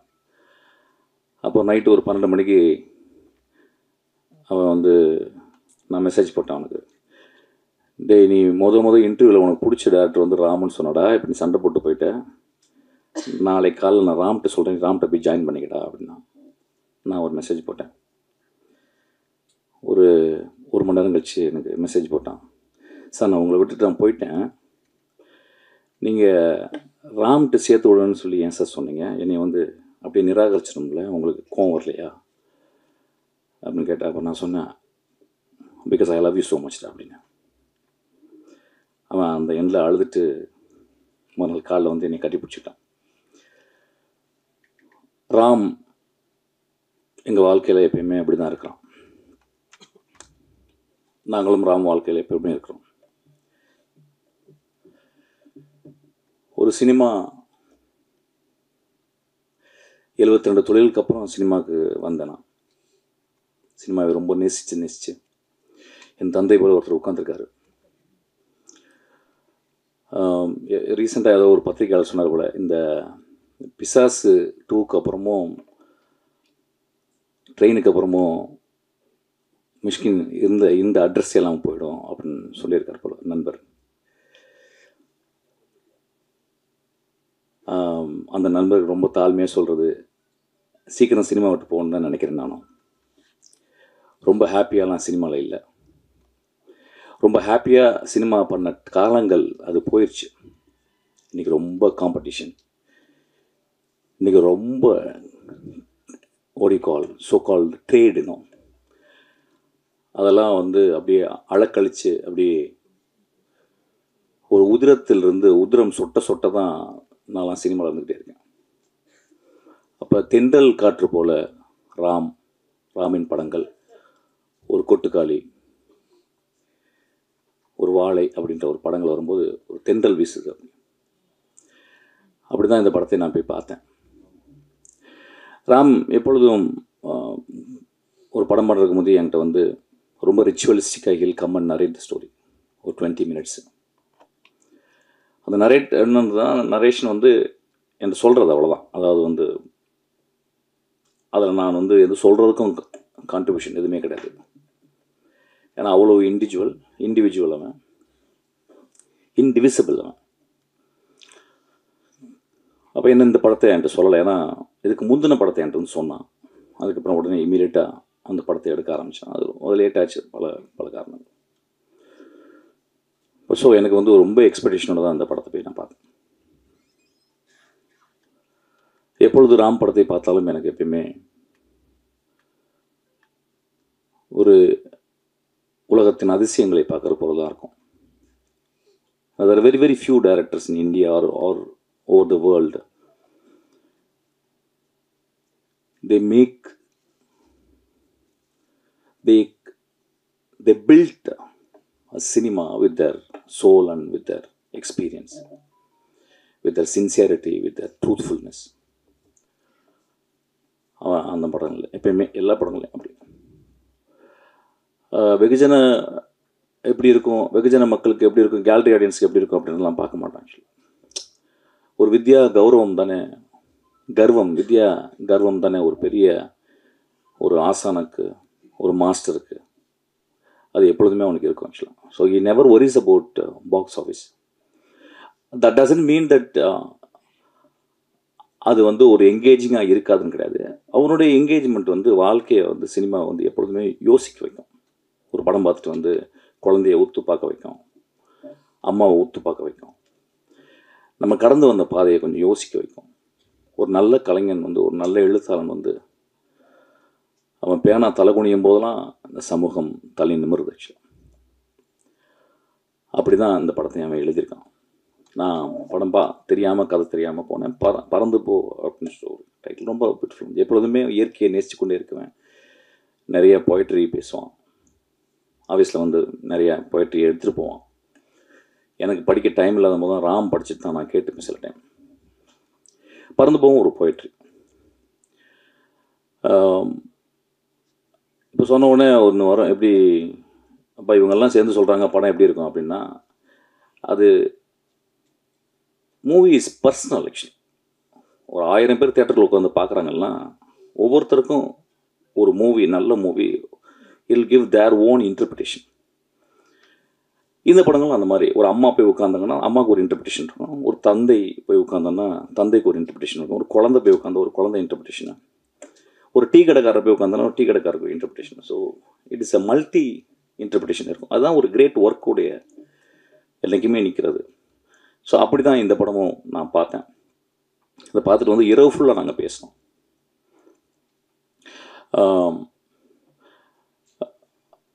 இந்த படத்தில் வந்து எனக்கு ரொம்ப பிடிச்சது வந்து நான் ரொம்ப ஸ்ட்ரக்சரலிஸ்ட். ஏன்னா நான் டீச் பண்ணுறேன் சினிமா ஸ்க்ரீன் ரைட்டிங். வருஷத்துக்கு ஒரு 3 தடவை நான் போய் டீச் பண்ணுறேன். அப்போ டீச் பண்ணும்போது I made it sure that young பீப்புளுக்கு வந்து I always want to give a structure. ஒரு பாட்டில் இருக்க ஸ்ட்ரக்சர், ஒரு சர்ச்சில் இருக்க ஸ்ட்ரக்சர், ஒரு மேடையில் இருக்க ஸ்ட்ரக்சர், ஒரு டைட்டில் இருக்க ஸ்ட்ரக்சர், ஒரு சேரில் இருக்க ஸ்ட்ரக்சர், ஒரு வாட்சில் இருக்க structure. So I am always structuralist, very old type actually. அப்போ ராம்கிட்ட வரும்போது நிறையா வாதிடுவாங்க, ஆனால் ஸ்ட்ரக்சர் வேணாண்ணா, ஏன்னா ஸ்ட்ரக்சரே பிடிச்சிருக்கீங்க. இல்லை எனக்கு ஸ்ட்ரக்சர் தேவைப்படுதுடா அப்படின்பேன். இந்த படத்தில் அவன் வந்து ரொம்ப அழகாக ஸ்ட்ரக்சரே இல்லாமல் அண்டர்லைனிங்காக ஒரு ஸ்ட்ரக்சரை மனிதத்தன்மையை மட்டும் வச்சு ஒரு படமாக பண்ணியிருக்கான். இதில் ரொம்ப ஆச்சரியமான காம்பினேஷன் கேட்டால் வந்து சிவா வந்தது. ஆக்சுவலி எனக்கு சிவாவை நம்பிக்கை இல்லை. சிவா எப்படி இந்த படத்தில் நடிப்பான் இந்த பையன்? ஏன்னா சிவாவை நான் சிவா படங்கள் பார்த்ததில் கொஞ்சம் நஞ்சு தான் பார்த்துருக்கேன். எனக்கு தெரிஞ்சு என் அசிஸ்டன்ட் சொன்னான், சிவாவை வந்து டிஃபைன் பண்ணான். சார் வேர்ல்டுலே ஒரு ஆக்டரு இந்த மாதிரி ஒரு இல்லை சார், அது என்ன பேசுனாலும் காமெடி வருது, ஆனால் சீரியஸாகவே பேசுகிறாரு, ஒரு ஐரனியே படம் வாழ்க்கை ஃபுல்லாக படம் ஃபுல்லாக இருக்குது சார் அப்படின்னு சொன்னான் ஆக்சுவலி. ஸோ நான் சில கிளிப்பிங்ஸ்லாம் பார்க்கும்போது திடீர்னு போலீஸாக வந்து சிவா வந்து நிற்பான் ஆக்சுவலி. பார்த்தா விழுந்து விழுந்து சிரிப்பாங்க எல்லாருமே தேட்டரில். ஸோ லைஃபினுடைய ஐரனியை வந்து Siva is holding very tight actually. So அவன் வந்து எப்படி இந்த படத்தில் வந்து சேர்ந்தான் அப்படின்னு மன்னிச்சுக்கிட்டா அவன் சொல்கிறது. ஐ திங்க் ஆமாம் ஆமாம் ஆமாம் அதான். ஸோ இல்லை திடீர்னு நம்மளுக்கு தெரியாத பையன் திடீர்னு கோச்சுக்கு போகிறான் அப்படின்னு சொல்லிட்டு, கோச்செல்லாம் ஒன்றும் கண்டுக்க போகிறது இல்லை. பட் இருந்தாலும் சொல்கிறேன், ரொம்ப நாகரிகமாக ஆயிடுது சில டைம். நான் நாகரிகமாக இல்லைவன், அது இல்லாதவன் திடீர்னு. ஆமாம். ஸோ இந்த ஓடி கால் இந்த இந்த இந்த ஒரு வேதியியல் எனக்கு புரியவே இல்லை ஆக்சுவலாக. அது ராமுடைய எப்பொழுதுமே திடீர்னு யோசிச்சு ஏதாவது ஒன்று எடுப்பான் ஆக்சுவலாக. அந்த முடிவு தான். அவன் ராம வந்து என்கிட்ட சொன்னான் வந்து, ஆனால் நீங்கள் வந்து படம் பாருங்கண்ணா, மம்முட்டி சார் மாதிரி நடிச்சிருக்கானா அப்படின்னா. What a big accolade that actually, comparing with Mammootty, one of the greatest artist I would say in the world and the greatest human being also. Maybe that's the reason he is acting so beautifully. அப்போ நான் என்னடா அது இப்படி ஒரு comparison என்னடா சொல்கிறேன் அப்படின்னு சொல்லி படத்தில் போய் பார்த்தேன். படத்தை பார்க்கும்போது வந்து சிவா ரொம்ப கஷ்டப்பட்டுருக்கான், ரொம்ப கஷ்டப்பட்டு தான் பண்ணியிருக்கான். ஆனால் இந்த சிவா வந்து இந்த படம் ஒரு பெரிய வெளிச்சம். ஒரு மல்டி ஃபேசட்டட் ஆக்டராக சிவாவை இந்த படத்தில் பார்க்கலாம். ஒரு தகப்பனா ஒரு குழந்தைய சுமந்துக்கிட்டு, தாய் வந்து வேறு இடத்துல இருக்கிறான், அவன் பைக்கில் தன் உடம்புல சுமந்துக்கிட்டு அந்த குழந்தையோட அவன் பயணம், அதில் அவன் மீட் பண்ணுற இடங்கள், அவனும் வாழ்க்கையை கற்றுக்கிறான், அந்த குழந்தை கற்றுக் கொடுக்குது. ரொம்ப பியூட்டிஃபுல்லாக இருந்துச்சு இந்த படம். சிவா வந்து ஒரு இடத்துல ரொம்ப பிடிச்ச இமேஜ் வந்து, தங்குறதுக்கு இடம்லாம் மழை வருது, ஒரு ரோடு ஓரமாக ஒரு சத்திரம் இருக்குது, அந்த சத்திரத்தில் போய் ஒருத்தர் இருக்கார், அவர் ஒரு கேம்ப் ஃபயர் மாதிரி போட்டுருக்கார். ஸோ அங்கே தங்கலாம்னு சொல்லிட்டு போய் படுத்துட்டு அந்த குழந்தைய படுக்கும்போது, அது ராமுடைய ஆதி தகப்பன், ஆப்பிரிக்காலேருந்து வருவான்ல, அந்த தகப்பன்லேருந்து வந்த அந்த ராம் சொல்கிறான். அதில் சிவா பண்ணுவான், ஒரு லுங்கி எடுத்து தூங்குற குழந்தை காலை கட்டி இவன் கையில் கட்டிக்கிட்டு தூங்குறான். One of the greatest image actually, என் லைஃப்பில் பார்க்க முடியாத ஒரு இமேஜ். அந்த ஒரு இமேஜ் இந்த படம் பார்த்துடலாம், அந்த ஒரு ஜெஸ்ஸருக்கு இந்த இமேஜ் பார்த்துடலாம். ஐ திங்க் இந்தியாவில் அந்த மாதிரி ஒரு இமேஜை, இந்தியாவில் ஒரு ஆக்டர் அந்த மாதிரி ஒருத்தர் பண்ணியிருப்பாருன்னு எனக்கு தெரியல. அது ரொம்ப அழகாக சிவா அப்படியே கடந்து போகிறான் ஆக்சுவலாக. அது என்னென்னா கடைசியில் ஃப்ளிப் என்னென்னா, கடைசியில் குழந்தை காலாமல் போயிட்டு காலையில் சொல்லடா விட்றா. ஸோ இந்த மாதிரி நிறைய மூமெண்ட்ஸ் படத்தில் நான் ரொம்ப என்கோமியமாக சொல்ல மாட்டேன். ஸோ இப்போ இன்றைக்கி வந்து படம் வந்து இப்போ நிறைய பேர் விமர்சனங்கள்லாம் வருது, ஒரு படத்தை பார்த்து எப்படி விமர்சனம் பண்ணணும், எப்படி பண்ணணும் அப்படிலாம் கிடையாதுங்க. விமர்சனம் பிடிச்சவங்க பிடிச்சதும் சொல்லணும், பிடிக்கலைன்னா பிடிக்கலன்னு கிழிச்சு தான் விடணும். அந்த உரிமை எல்லாருக்குமே இருக்குது. அது என்னுடைய படமாக இருந்தாலும் ராம் படமாக இருந்தாலும் அது யார் படமாக இருந்தாலும் சரி. ஏன்னா நல்ல படம் இருக்கும்போது நல்ல படம்னு பத்திரிகையாளங்கோ மிச்சமாக சொல்லும்போது நம்ம அப்படியே ரொம்ப பயங்கரமாக ப்ரௌடாக இருக்கும். நல்ல படம் இல்லைன்னு அவங்க சொல்லும் போது நம்மளுக்கு பயங்கர கோவம் வருது. இட்ஸ் நம்ம ஈகோ ஹர்ட் ஆகுது. ஸோ அதனால் இந்த படத்தை நீங்கள் பார்த்துட்டு நிச்சயமாக நல்லாயிருக்குன்னு சொல்லுவீங்க. நல்லா இல்லைன்னா நல்லான்னு சொல்லுங்கள். ராம் கோச்சிக்க மாட்டான் ஆக்சுவலாக. That will not stop Ram doing great films or me doing great films. ரொம்ப அழகான படம் பாருங்கள். Terribly tired. I couldn't talk. I couldn't even phrase words actually. But thank you so much for this opportunity. அப்புறம் என்னுடைய தந்தையார் உட்காந்துருக்காரு. நான் முதல்ல போகும்போது சண்டை நந்தலாலா பண்ணும்போது இப்போ அவர் தான் என்னை பத்திரமா பார்த்துக்கிறாரு. ஒரு நாளைக்கு 3 வாட்டி ஆஃபீஸ் வராரு. அடுத்த 3 படம் சொல்லியிருக்காரு. ஆக்சுவலாக அட்வான்ஸ் தான் கொடுக்க மாட்டேன்றாரு. such a wonderful person. I think மனிதர்கள் வந்து நம்ம வந்து யார் மூலியமாக சொல்லிக்கிட்டே இருப்போம் இப்படி இப்படி அப்படி அப்படின்னு. மனிதர் வந்து கண்ணாடி தான்.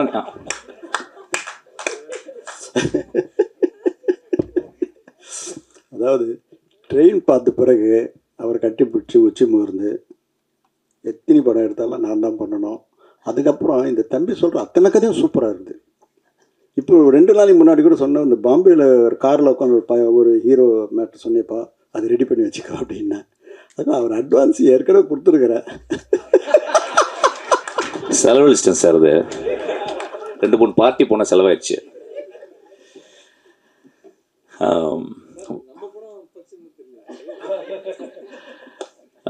மாலை ரொம்ப அழகான மாலை இது ஆக்சுவலி. ஏன்னா ராமோ வெற்றிமாறனோ இல்லை யாரோடய சேரும் போதெல்லாம் இந்த மாதிரி வந்து ரொம்ப அருமையான மாலை, ரொம்ப பர்சனலாக இருக்குது ஆக்சுவலாக. மாதிரி ரொம்ப ரொம்ப எமோஷ்னலாக பேசினான். தன்னுடைய குருவை அம்மா, நான் எப்பயுமே சொல்லுவேன், ஒரு டேரக்டருக்கும் அசிஸ்டன்ட் டேரக்டருக்கும் இல்லை ரிலேஷன்ஷிப்பு, அம்மா பேத்து வெளியே போடுறா டேரக்டர் அந்த அசிஸ்டன்ட் டேரக்டர் வயிற்றுக்குள்ள திரும்பி எடுத்துக்கிறான் ஆக்சுவலாக. ஸோ ரொம்ப மூவிங்காக இருந்துச்சுடா. நீ ராம பத்திரமா பார்த்துப்ப, நாங்களும் பத்திரமா பார்த்துப்பட்டா. நம்ம எல்லோரும் ராம பத்திரமா பார்த்துக்கணும். Thank you so much. Thank you so much for the hot star people, wonderful people. அது தெரியல இதெல்லாம் இப்படி சொல்லணுமான்னு தெரியல எனக்கு. கூல் கைஸ் எல்லாமே. பிரதீப்லாம் வந்தாருன்னா பார்ட்டியில் ஃபுல் கட்டுவோம் நாங்கள் ஆக்சுவலாக. ஏன்னா பார்ட்டியில் தான் ரொம்ப பார்த்துருக்கேன் ஆக்சுவலாக. வந்து தானு சார் சொல்ல, என்னப்பா உங்கள் ஃப்ரெண்ட்ஸ் எல்லாம் என்னப்பா எதுவும் சொல்ல மாட்டேன், ஏதாவது படம் கடை வாங்க போகிறேன் சார், எனக்கு அதெல்லாம் தெரியாது சார் அப்படிமே தானு சார்ட்ட. சில் அவுட் கைஸ், நல்ல ஜாலியான பசங்க ஆக்சுவலாக. என்னுடைய ரொம்ப பூசம் பட்டி அவன், என்னோட கதிரோட என் கூட இருந்தவன் Senthil, my darling. Thank you so much, love you. நான் எதுவும் பேசலையா, போர் அடிச்சிச்சா இன்னைக்கு? ஒன்றும் இல்லைங்க, சரக்கு இல்லை, அடுத்த மேடையில் வச்சுக்கிறேன் ஆக்சுவலாக. அப்புறம் நான் நிறைய பேர் நான் மேடையில் பேசும்போது தண்ணி போட்டு வந்தேன்னே நிறைய பேர் சொல்கிறாங்க ஆக்சுவலாக. நான் நைட்டு தாங்க போடுவேன், மேடையில் போட மாட்டேன். தேங்க்யூ. வாடா ஒரு முத்தம் வாங்கிக்கடா டேய். ஸோ அவன் கிளாப் பண்ணுங்க, ரொம்ப அழகாக வச்சுக்கான். ரொம்ப நாளைக்கு நான் நந்தலாலாவில் வந்து ஒரு குழந்தை என் கூட நடிச்சது actually. I spend nearly 2 years with that boy actually. So அதுக்கப்புறம் ஒரு எக்ஸ்ட்ரானரி ஆக்டர். குழந்தையோட ஒர்க் பண்ணும்போது பார்த்தீங்கன்னா ஒரு படம் 4-5 படம் ஒர்க் பண்ணிகிட்டே இருப்போம். திடீர்னு ஒரு குழந்தையோட ஒரு டேரக்டர் ஒர்க் பண்ணும்போது பார்த்தீங்கன்னா அந்த குழந்தை அவனுக்கு எல்லாத்தையும் சொல்லி கொடுத்துருவோம், எல்லா கிராஃப்டையும்.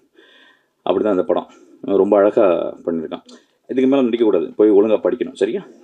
அவங்க அப்பா மட்டும் சொல்லிட்டேன் போதும். அப்புறம் இந்த பையன் வந்து அப்படிலாம் பண்ணி பார்ப்பான், சிகரெட்லாம் பிடிக்கிற மாதிரிலாம் பண்ணி பார்ப்பான். ஒழுங்கு போய் வேலை செய்யணும். ஓகே இது ஓடு படிக்க. ஐ வாண்ட் கிவ் ஒரு applause to ma'am actually. what a beautiful actress she is. ஒரு சின்ன அப்ளாஸ் கொடு. நான் படம் பார்த்து கேட்டேன், யாரா அந்த பொம்பளை பயங்கரமாக அடிச்சிருக்கு. நான் அப்புறம் தான் சொன்னாங்க மலையாளத்தை பெரிய ஆளா, எனக்கு தெரியாது நம்மளுக்கு.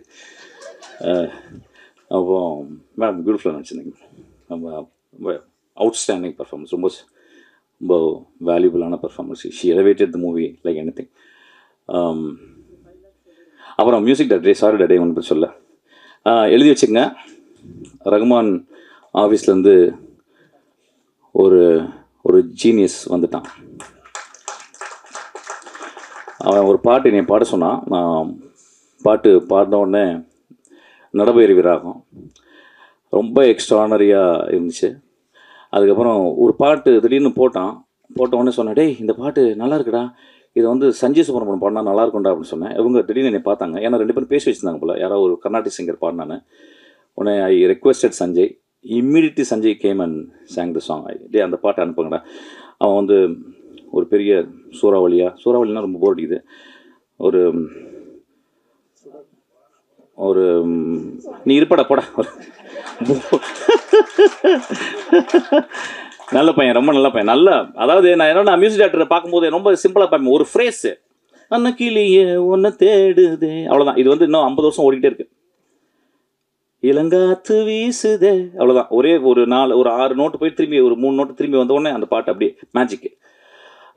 அவனுடைய பிகினிங் அந்த ஃப்ரேசஸில் வந்து ஒரு மெலாடிக் ஸ்ட்ரென்த். ஆக்சுவலி நான் பார்த்தேன் எல்லாத்துலேயுமே வந்து அசால்ட்டாக போடுறான். ஆனால் அந்த மெலாடிக் ஸ்ட்ரென்த்தை பார்த்தேன். ஆக்சுவலாக வந்து I think he is going to build a great architecture here. Thank you so much. பாடலை முதல்ல ரிலீஸ் பண்ணனால முதல்ல யுவன் ஃபேன்ஸ்க்கு ஒன்று சொல்லிக்கணும்னு நான் நினைக்கிறேன். எனக்கு ஏகப்பட்ட கெட்ட வார்த்தையில் டெய்லி மெசேஜ் வந்துகிட்டே இருக்குது. ராம் டேஷ் டேஷ் டேஷ் டேஷ்னு போயிட்டே இருக்குது. அண்ட் இந்த படத்துக்கு யுவன் தான் இசையமைப்பாளராக இருந்தார். அவருக்கான முன்படமும் கொடுத்தோம். பட் இந்த திடீர்னு ஒரு நாள் மதன் கார்கி சார் ஆஃபீஸ்க்கு வந்துட்டு இந்த படத்தில் பாடல்கள் நிறைய இருந்தால் நல்லாயிருக்கும், ஜிங்கிள்ஸ் மாதிரி பண்ணலாம் அப்படின்னு சொன்னார். ஸோ அந்த ஐடியா நல்லா இருந்துச்சு. எனக்கு ஒரு கார்ட்டூன் காட்டினார். அவர் தான் அந்த ஐடியா வந்து இதுக்குள்ளே கொண்டு வந்தார். அப்போ யுவன் துபாயில் இருந்தார். நாங்கள் ரொட்டர்டாம் ஃபெஸ்டிவலுக்கு கிளம்பணும், பாட்டை முடிக்கணும்.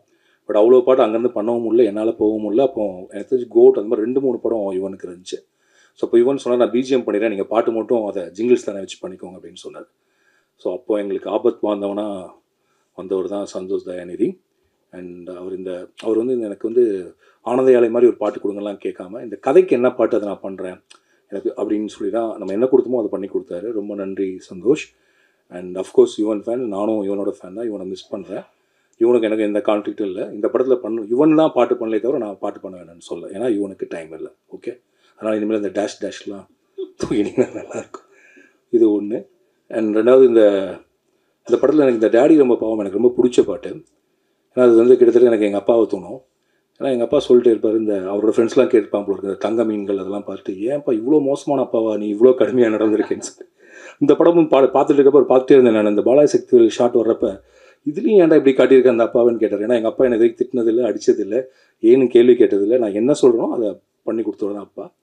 ஸோ அவருக்கு நான் வந்து actually I think I should say sorry to him. ஆக்சுவலாக எங்கள் அப்பா உண்மையாகவே பாவம் தான், டேடி ரொம்ப பாவம்.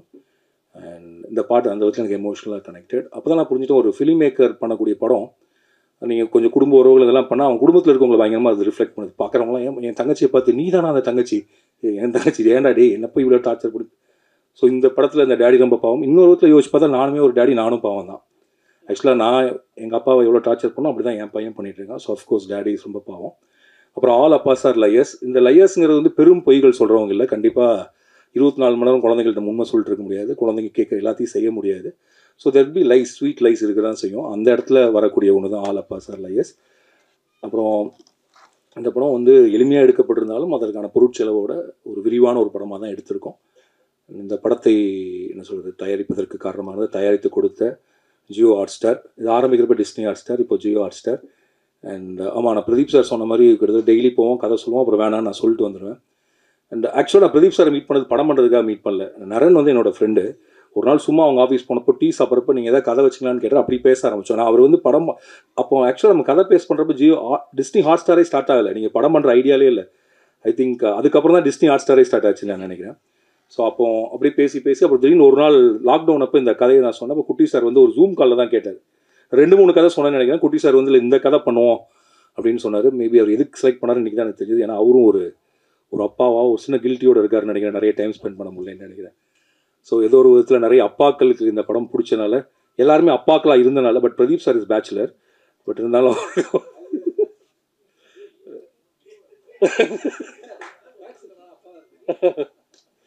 அண்ட் எனக்கு ஹாட் ஸ்டார் போகிறப்பெல்லாம் பயங்கர கம்ஃபர்டபுளாக இருக்கும்.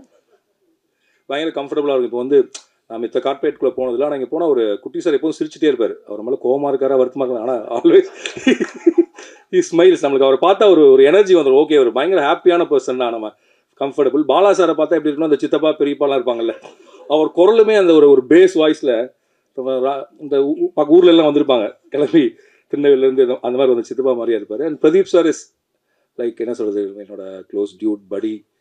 அண்ட் அவர் வந்து 7 கடல் 7 மலையிலையும் எனக்கு வந்து நிறைய கருத்துக்கள் சொன்னார், இந்த படத்துலையும் சொன்னார்.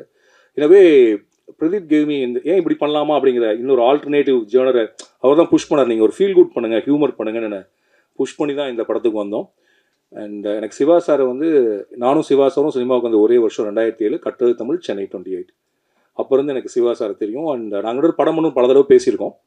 பட் அதுக்கான கதை இப்போ தான் அமைஞ்சுது. அண்ட் இந்த படத்தில் நடிக்கிறப்ப எனக்கு என்ன தோணுச்சுன்னா, நான் நிறைய ஆக்டர்ஸோட ஒர்க் பண்ணிட்டேன். ஆனால் சிவா சார் கேமரா முன்னாடி இருக்குங்கிறது தெரியவே தெரியாது. எவ்வளோ பக்கத்தில் வச்சாலும் அந்த கேமராவை பற்றியான துளி பிரஞ்சையும் இல்லாமல் அந்த கான்ஷியஸ் இல்லாமல் பண்ணக்கூடிய ரொம்ப ஈஸியாக பண்ணக்கூடிய ஒரு ஆக்டர். அண்ட் ஆக்சுவலாக அவர் ரொம்ப ஒரு அண்டர் எஸ்டிமேட் பண்ணி அவரை நடிக்கவே மாட்டேன்னு பிடிவாத பண்ணி பல படங்கள் நடிச்சிருக்காருன்னு நினைக்கிறேன். அண்ட் இந்த படத்தில் உண்மையாகவே நான் என்ஜாய் பண்ணேன். அண்ட் கிரேஸ், நான் அவங்களை டான் கூப்பிடுவோம். ஏன்னா she is really a don. She write script, she knows music, she knows to dance. ஒரு பரதநாட்டியத்தில் she did BA. And so இப்போ அவங்க ஸ்கிரிப்டும் எழுதிட்டு இருக்காங்க. அவங்களுக்கு ஹியூமர் ஈஸியாக ஹியூமர் வரும். அண்ட் ஒரு சின்ன ஒரு மிடில் கிளாஸ் குடும்பத்திலேருந்து கிளம்பி வந்து சினிமாவுக்குள்ளே நுழைஞ்சு தனக்கான இடத்த தானே உருவாக்கிட்டாங்க. ஒரு ஹீரோயினுக்குரிய எந்த விதமான என்ன சொல்கிறது, ஹீரோயினுக்கு நம்ம சொல்லக்கூடிய எந்த இதுவும் இல்லாத, நான் முழுக்க தன்னுடைய நடிப்பினால் நம்மளை வசீகரிக்கக்கூடிய ஒருத்தர். நான் வந்து இந்த ஸ்கிரிப்ட் எழுதிட்டு இருக்கப்போ அப்பன் ஒரு படத்தை பார்த்தேன். அந்த அப்பனில் ஒரே ஒரு ஷாட் அவங்க ஓடி வந்து அது ஆக்டிவ் ஆகுது ஸ்கூட்டர் ஏதோ ஒன்று, அதில் பின்னாடி ஏறி உட்காருவாங்க. நான் முடிவு பண்ணேன் இந்த பொண்ணு நடிச்சா அந்த கேரக்டர் கரெக்டாக இருக்குன்னு பிரதீப் சார்ட்ட சொல்லி எல்லாம் சண்டை போட்டு இவங்க தான் கிட்ட அதுக்கு ஒரு 4 மாதம் நான் வெயிட் பண்ணேன் சார் இவங்களை ஓகே பண்ணுறது. ஸோ இப்படி அப்புறம் இந்த பையனை தேடுறதுக்கு வந்து நாங்கள் முதல்ல ஒரு பையனை சரி பண்ணிட்டோம். அப்புறம் தேடி அப்புறம் இவன் கிடைச்சான்.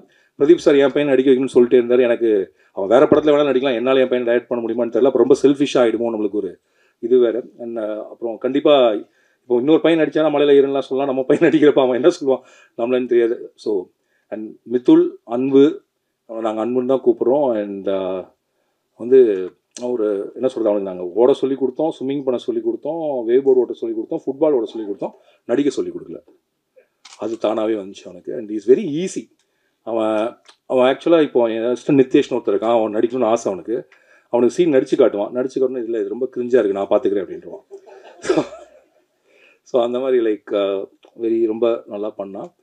அண்ட் இங்கே இருக்க எல்லாருமே, அப்புறம் திங் மியூசிக் சந்தோஷ் ரொம்ப தேங்க்யூ. இந்த ஆல்பத்தோடு நீங்கள் கொலாபரேட் பண்ணி இந்த ஆல்பத் இன்றைக்கி வெளியில் வர்றதுக்கு நீங்களும் ஒரு முக்கியமான காரணம். அண்ட் இந்த மாதிரி படங்களை சப்போர்ட் பண்ணிட்டே இருங்க. அண்ட் நீங்கள் தொடர்ந்து தமிழில் நிறைய நல்ல படங்களை நிறைய கைண்ட் ஆஃப் ஒரு ஸ்டார் பின்னாடி இல்லாமல் மியூசிக் பின்னாடி இருக்கக்கூடிய பண்ணிகிட்ருக்கீங்க. நிறைய இண்டிபெண்டன்ட் ஆர்டிஸ்ட்க்கு இடம் கொடுக்குறீங்க. And I'm a fan of Think Music. So அதனால் அது உங்களுடைய டீம். அவரு இங்கே நம்ம மணி விடன்னு ஒருத்தர் இருப்பார், Mani extraordinary team. Happy to work with think music always. And Madan Karky sir, I want to work with you lot. Madhan Karky சாரோட ஒர்க் பண்ணுறப்ப ரொம்ப ஈஸியாக இருக்கும், லைக் நோ ஈகோ நத்திங். ஆனால் என்னென்னா கரெக்டாக டயத்துக்கு வருவார், டயத்துக்கு போயிடுவார். அது போதாத, ஏன்னா பிகாஸ் ஈ ரன்ஸ் ஒரு அது சரி அதை வரைய சொல்லுவார் நினைக்கிறேன். Is doing a dream project. So அதுக்காக வேலை பார்த்துட்டு இருக்காரு. அதுக்கு நடுவில் வந்து ஆனால் அதுக்கு நடுவில் நான் டார்ச்சர் பண்ணி இப்போ டெய்லி ஒரு பாட்டு மாற்றிட்டே இருக்கேன் லிரிக்ஸை. இதை மாற்றி கொடுங்க சார், அதை மாற்றி கொடுங்க சார்னு சொல்லிட்டு. Thanks Madan sir. அண்ட் மைனா, இந்த ரஞ்சித் சொன்னார் இந்த படத்தில் இவங்க அறிமுகமாகறாங்க. இவங்க வந்து கூழாங்கல்ல அசிஸ்டன்ட் டைரக்டர். இப்போ வினோத்ராஜ் கூழாங்கல்னுடைய அசிஸ்டன்ட் டைரக்டர். அதில் அவங்க நடிக்கணும்னு ஆசை. ஸோ இப்போ இந்த படத்தில் நடிச்சிருக்காங்க. எனக்கு தெரிஞ்சு இவங்க நிறைய படங்கள் நடிப்பாங்க நான் நம்புகிறேன். ரொம்ப இவங்களும் இந்த பையன் மாதிரி தான். It's very easy before the camera. She acts like just like that. நடிக்கிறவங்களா இருப்பாங்க, பொறாமையாக இருக்கும் அவங்களெல்லாம் பார்த்தா. ஆக்சுவலாக இந்த செட்டில் நான் ரொம்ப ரிலாக்ஸ்டாக இருந்தேன். ஏன்னா இந்த செட்டில் எல்லாருமே நடிகர்களாக இருந்தாங்க. ஸோ நம்ம வேலை ரொம்ப கம்மியாக இருந்துச்சு. லைக் ரொம்ப சிம்பிள் ஸ்டேஜிங் பண்ணி எடுத்துட்டா போகுங்கிற மாதிரி இருந்துச்சு.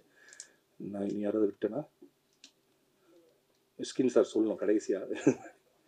அண்ட் இப்போ மிஸ்கின் சார் என்னை பற்றி ரொம்ப பெரிய வார்த்தைகள்லாம் சொன்னார். இங்கே இருக்கவங்க சொன்ன எல்லா வார்த்தைகளும் அது என் மேல் உள்ள பிரியத்துலையும் அன்புலையும் சொன்ன வார்த்தைகளே தவிர அதை அப்படி எடுத்துக்கிறது தான் கரெக்டுன்னு நான் நினைக்கிறேன். அண்ட் சொன்ன அருண் விஸ்வா, அவர் இன்னைக்கு அவன் கிளம்பி போயிட்டான். என்னோட அசிஸ்டன்ட். அவனோட படம் 3 BHK வந்து எங்களுடைய படத்தன்னைக்கே தான் ரிலீஸ் ஆகுது.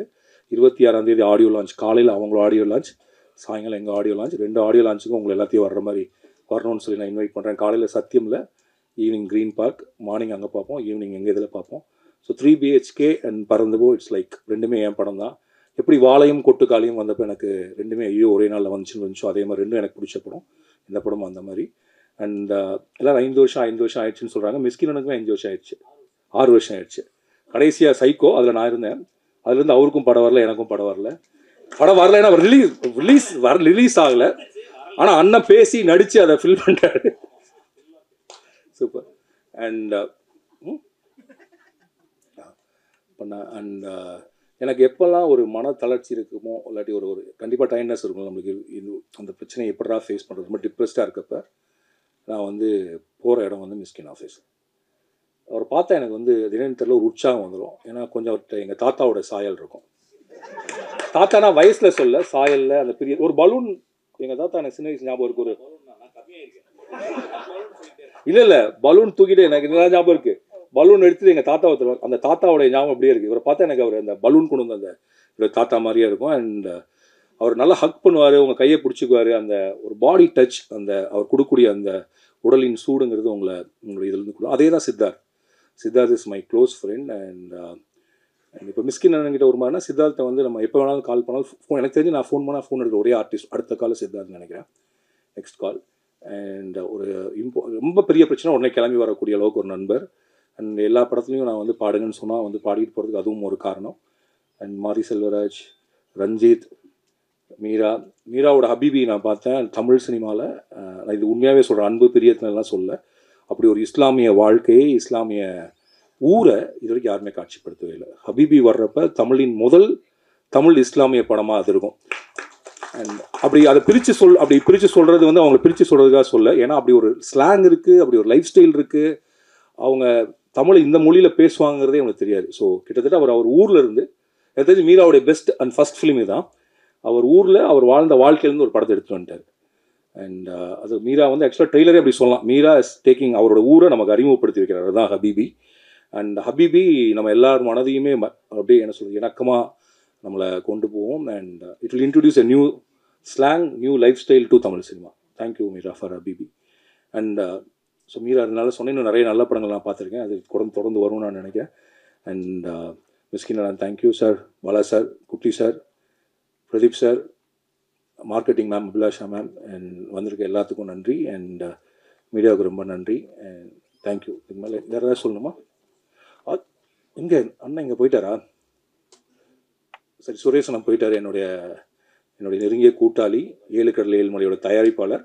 அவர் எந்த அளவுக்கு பெருந்தன்மைனா 7 கடல் 7 மலை எடுத்துட்டோம், பட் அதை ரிலீஸ் பண்ணுறதுக்கு சில சிக்கல்கள் ஆக்சுவலாக நாங்கள் ஜனவரி பிளான் பண்ணியிருந்தோம், மார்ச்சில் பிளான் பண்ணியிருந்தோம். நான் சொல்கிறேன், மார்ச்சில் பிளான் பண்ணியிருந்தோம். அண்ட் பட் அது சில விஷயங்கள்னால அதை ரிலீஸ் பண்ண முடியல. அதனால் நாங்கள் பறந்து போக்கு ப்ரொமோஷனே பண்ணாமல் வச்சுருந்தோம். அந்த படம் வந்ததுக்கப்புறம் அதில் ட்ரெய்லர் லான்ச் பண்ணலான்ட்டு. ஸோ பறந்து போன்னு ஒரு படம் எடுத்துருக்கேங்கிறத வெளில சொல்லாமல் வச்சுருந்தோம். அப்புறம் அண்ணன் சொன்னார், மார்ச்சில் என்னால் முடியல, நீங்கள் பறந்து போ கொண்டு வாங்க, அப்புறம் நான் வரேன் அப்படின்னு சொன்னார். இதை எல்லா ப்ரொடியூசரும் சொல்லுவாங்களான்னு எனக்கு தெரியல. ஒரு பிரதராக, நண்பராக, ஒரு கூட்டாளியாக இருக்கிறனால சொன்னார். அவருக்கு ரொம்ப நன்றி. அண்ட் அதுக்கப்புறம் இந்த படத்தினுடைய எடிட்டர் முதல்ல பேசினார், விஎஸ் மதி. அவர் டைரக்டராகவும் வந்தான். எங்கூட வந்து பேரன்பு வந்து சூரிய பிரதமன் தான் எடிட்டர், வாழைக்கும் சூரிய பிரதமன் தான் எடிட்டர். அவனும் என் அசிஸ்டன்ட் தான். அவன் கடைசியில் டைம் இல்லாதப்போ செல்வத்தில் ஃபோன் பண்ணிட்டு, எனக்கு யாராவது ஒருத்தர் வேணும், இந்த ஏதோ ஒரு கியூபுக்கு கொண்டு போனுங்கிறப்போ ஒரு பையன் இருக்கா சார், அனுப்பி விட்டான். அப்போ மதி வந்தான். அன்னையிலேருந்து இன்றைக்கி வரைக்கும் என் கூடயே தான் இருந்துட்டு இருக்கான். அவனுக்கு கல்யாணம் ஆகிடுச்சு. முதல்ல அவங்க அப்பா கேட்டார் எப்போ சார் படம் வரும்னு.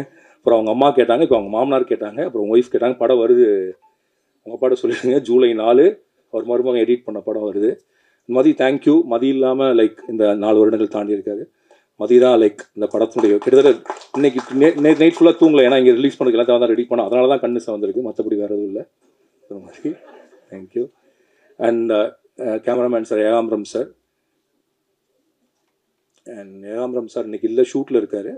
வழக்கம் போல் எல்லா கேமராமேன் பிஸியாக இருக்க மாதிரி தான் அவரும் இருக்கார். அதனால் கலர்லாம் நம்மளே பண்ணிக்கிறோம் டிவிலாம். அப்புறம் இந்த படத்தை ஜூலை 4 திரைக்கு கொண்டு வரக்கூடிய ரோமியோ பிக்சர்ஸ் மிஸ்டர் ராகுல், அவருக்கு படம் ரொம்ப பிடிச்சிருந்துச்சு. இது வரைக்கும் என் படத்துக்கு வந்து ஒரு பெரிய ரிலீஸ் அப்படிங்கிறது கஷ்டப்பட்டே இருப்பேன். ஃபஸ்ட் டைம் என் கூட ஒரு கரெக்டாக ரிலீஸ் பண்ணக்கூடிய ஒருத்தர் கிடச்சிருக்காரு. And I hope you will take the proper theatres, will come to the proper screen நம்புகிறேன். அண்ட் அவர் அது மட்டும் இல்லாமல் அவர் இந்த படத்தை பார்த்துட்டு கொடுத்த வேர்ட்ஸ், அவர் கொடுத்த சப்போர்ட், அதுக்காக அவர் எடுத்துக்கிட்ட அந்த எக்ஸ்ட்ரா எஃபர்ட், அது எங்கள் எல்லாத்துக்குமே ஒரு புதிய உணர்ச்சியை கொடுத்துச்சு. அண்ட் இதுக்கெல்லாம் தாண்டி இந்த படத்தினுடைய மிக முக்கியமான இன்னொரு ப்ரொடியூசர், என் அசிஸ்டண்டோட ஃப்ரெண்டு மிஸ்டர் ஜிகே ரெஸ் ப்ரொடக்ஷன். அவங்க 3 பிரதர்ஸ், அவங்க 3 பேர் தான் அந்த படத்தை தியேட்டருக்கு கொண்டு வராங்க. அவங்களுக்கு என்னுடைய நன்றி. அண்ட் இதெல்லாம் தாண்டி நான் எதாவது சொல்ல தான் மன்னிச்சுக்கோங்க. அதோட முக்கியமாக அஞ்சலி வரப்போ அஞ்சலி சொல்லிக்கலாம். தங்க மீன்கள்லேருந்து என்னுடைய படத்தில் உதவி இயக்குனராகவும் இல்லை இந்த மாதிரி நிகழ்ச்சி நடக்கிறப்ப என் கூட வந்து நிற்கிற அமுதோன் கருப்பையா, அஞ்சனா கிருஷ்ணகுமார் அண்ட் அதுக்கப்புறம் இந்த படத்தில் வேலை பார்த்த என்னுடைய எல்லா அசிஸ்டன்ஸ் அனைவருக்கும் நன்றி. நன்றி, வணக்கம். யாருண்ணா? உங்களுக்கு எனக்கா? தானு சார் எனக்கு தரமணிக்கு அப்புறம் சுரேஷ் அண்ணன் அறிமுகப்படுத்தி தான் தானு அறிமுகம்.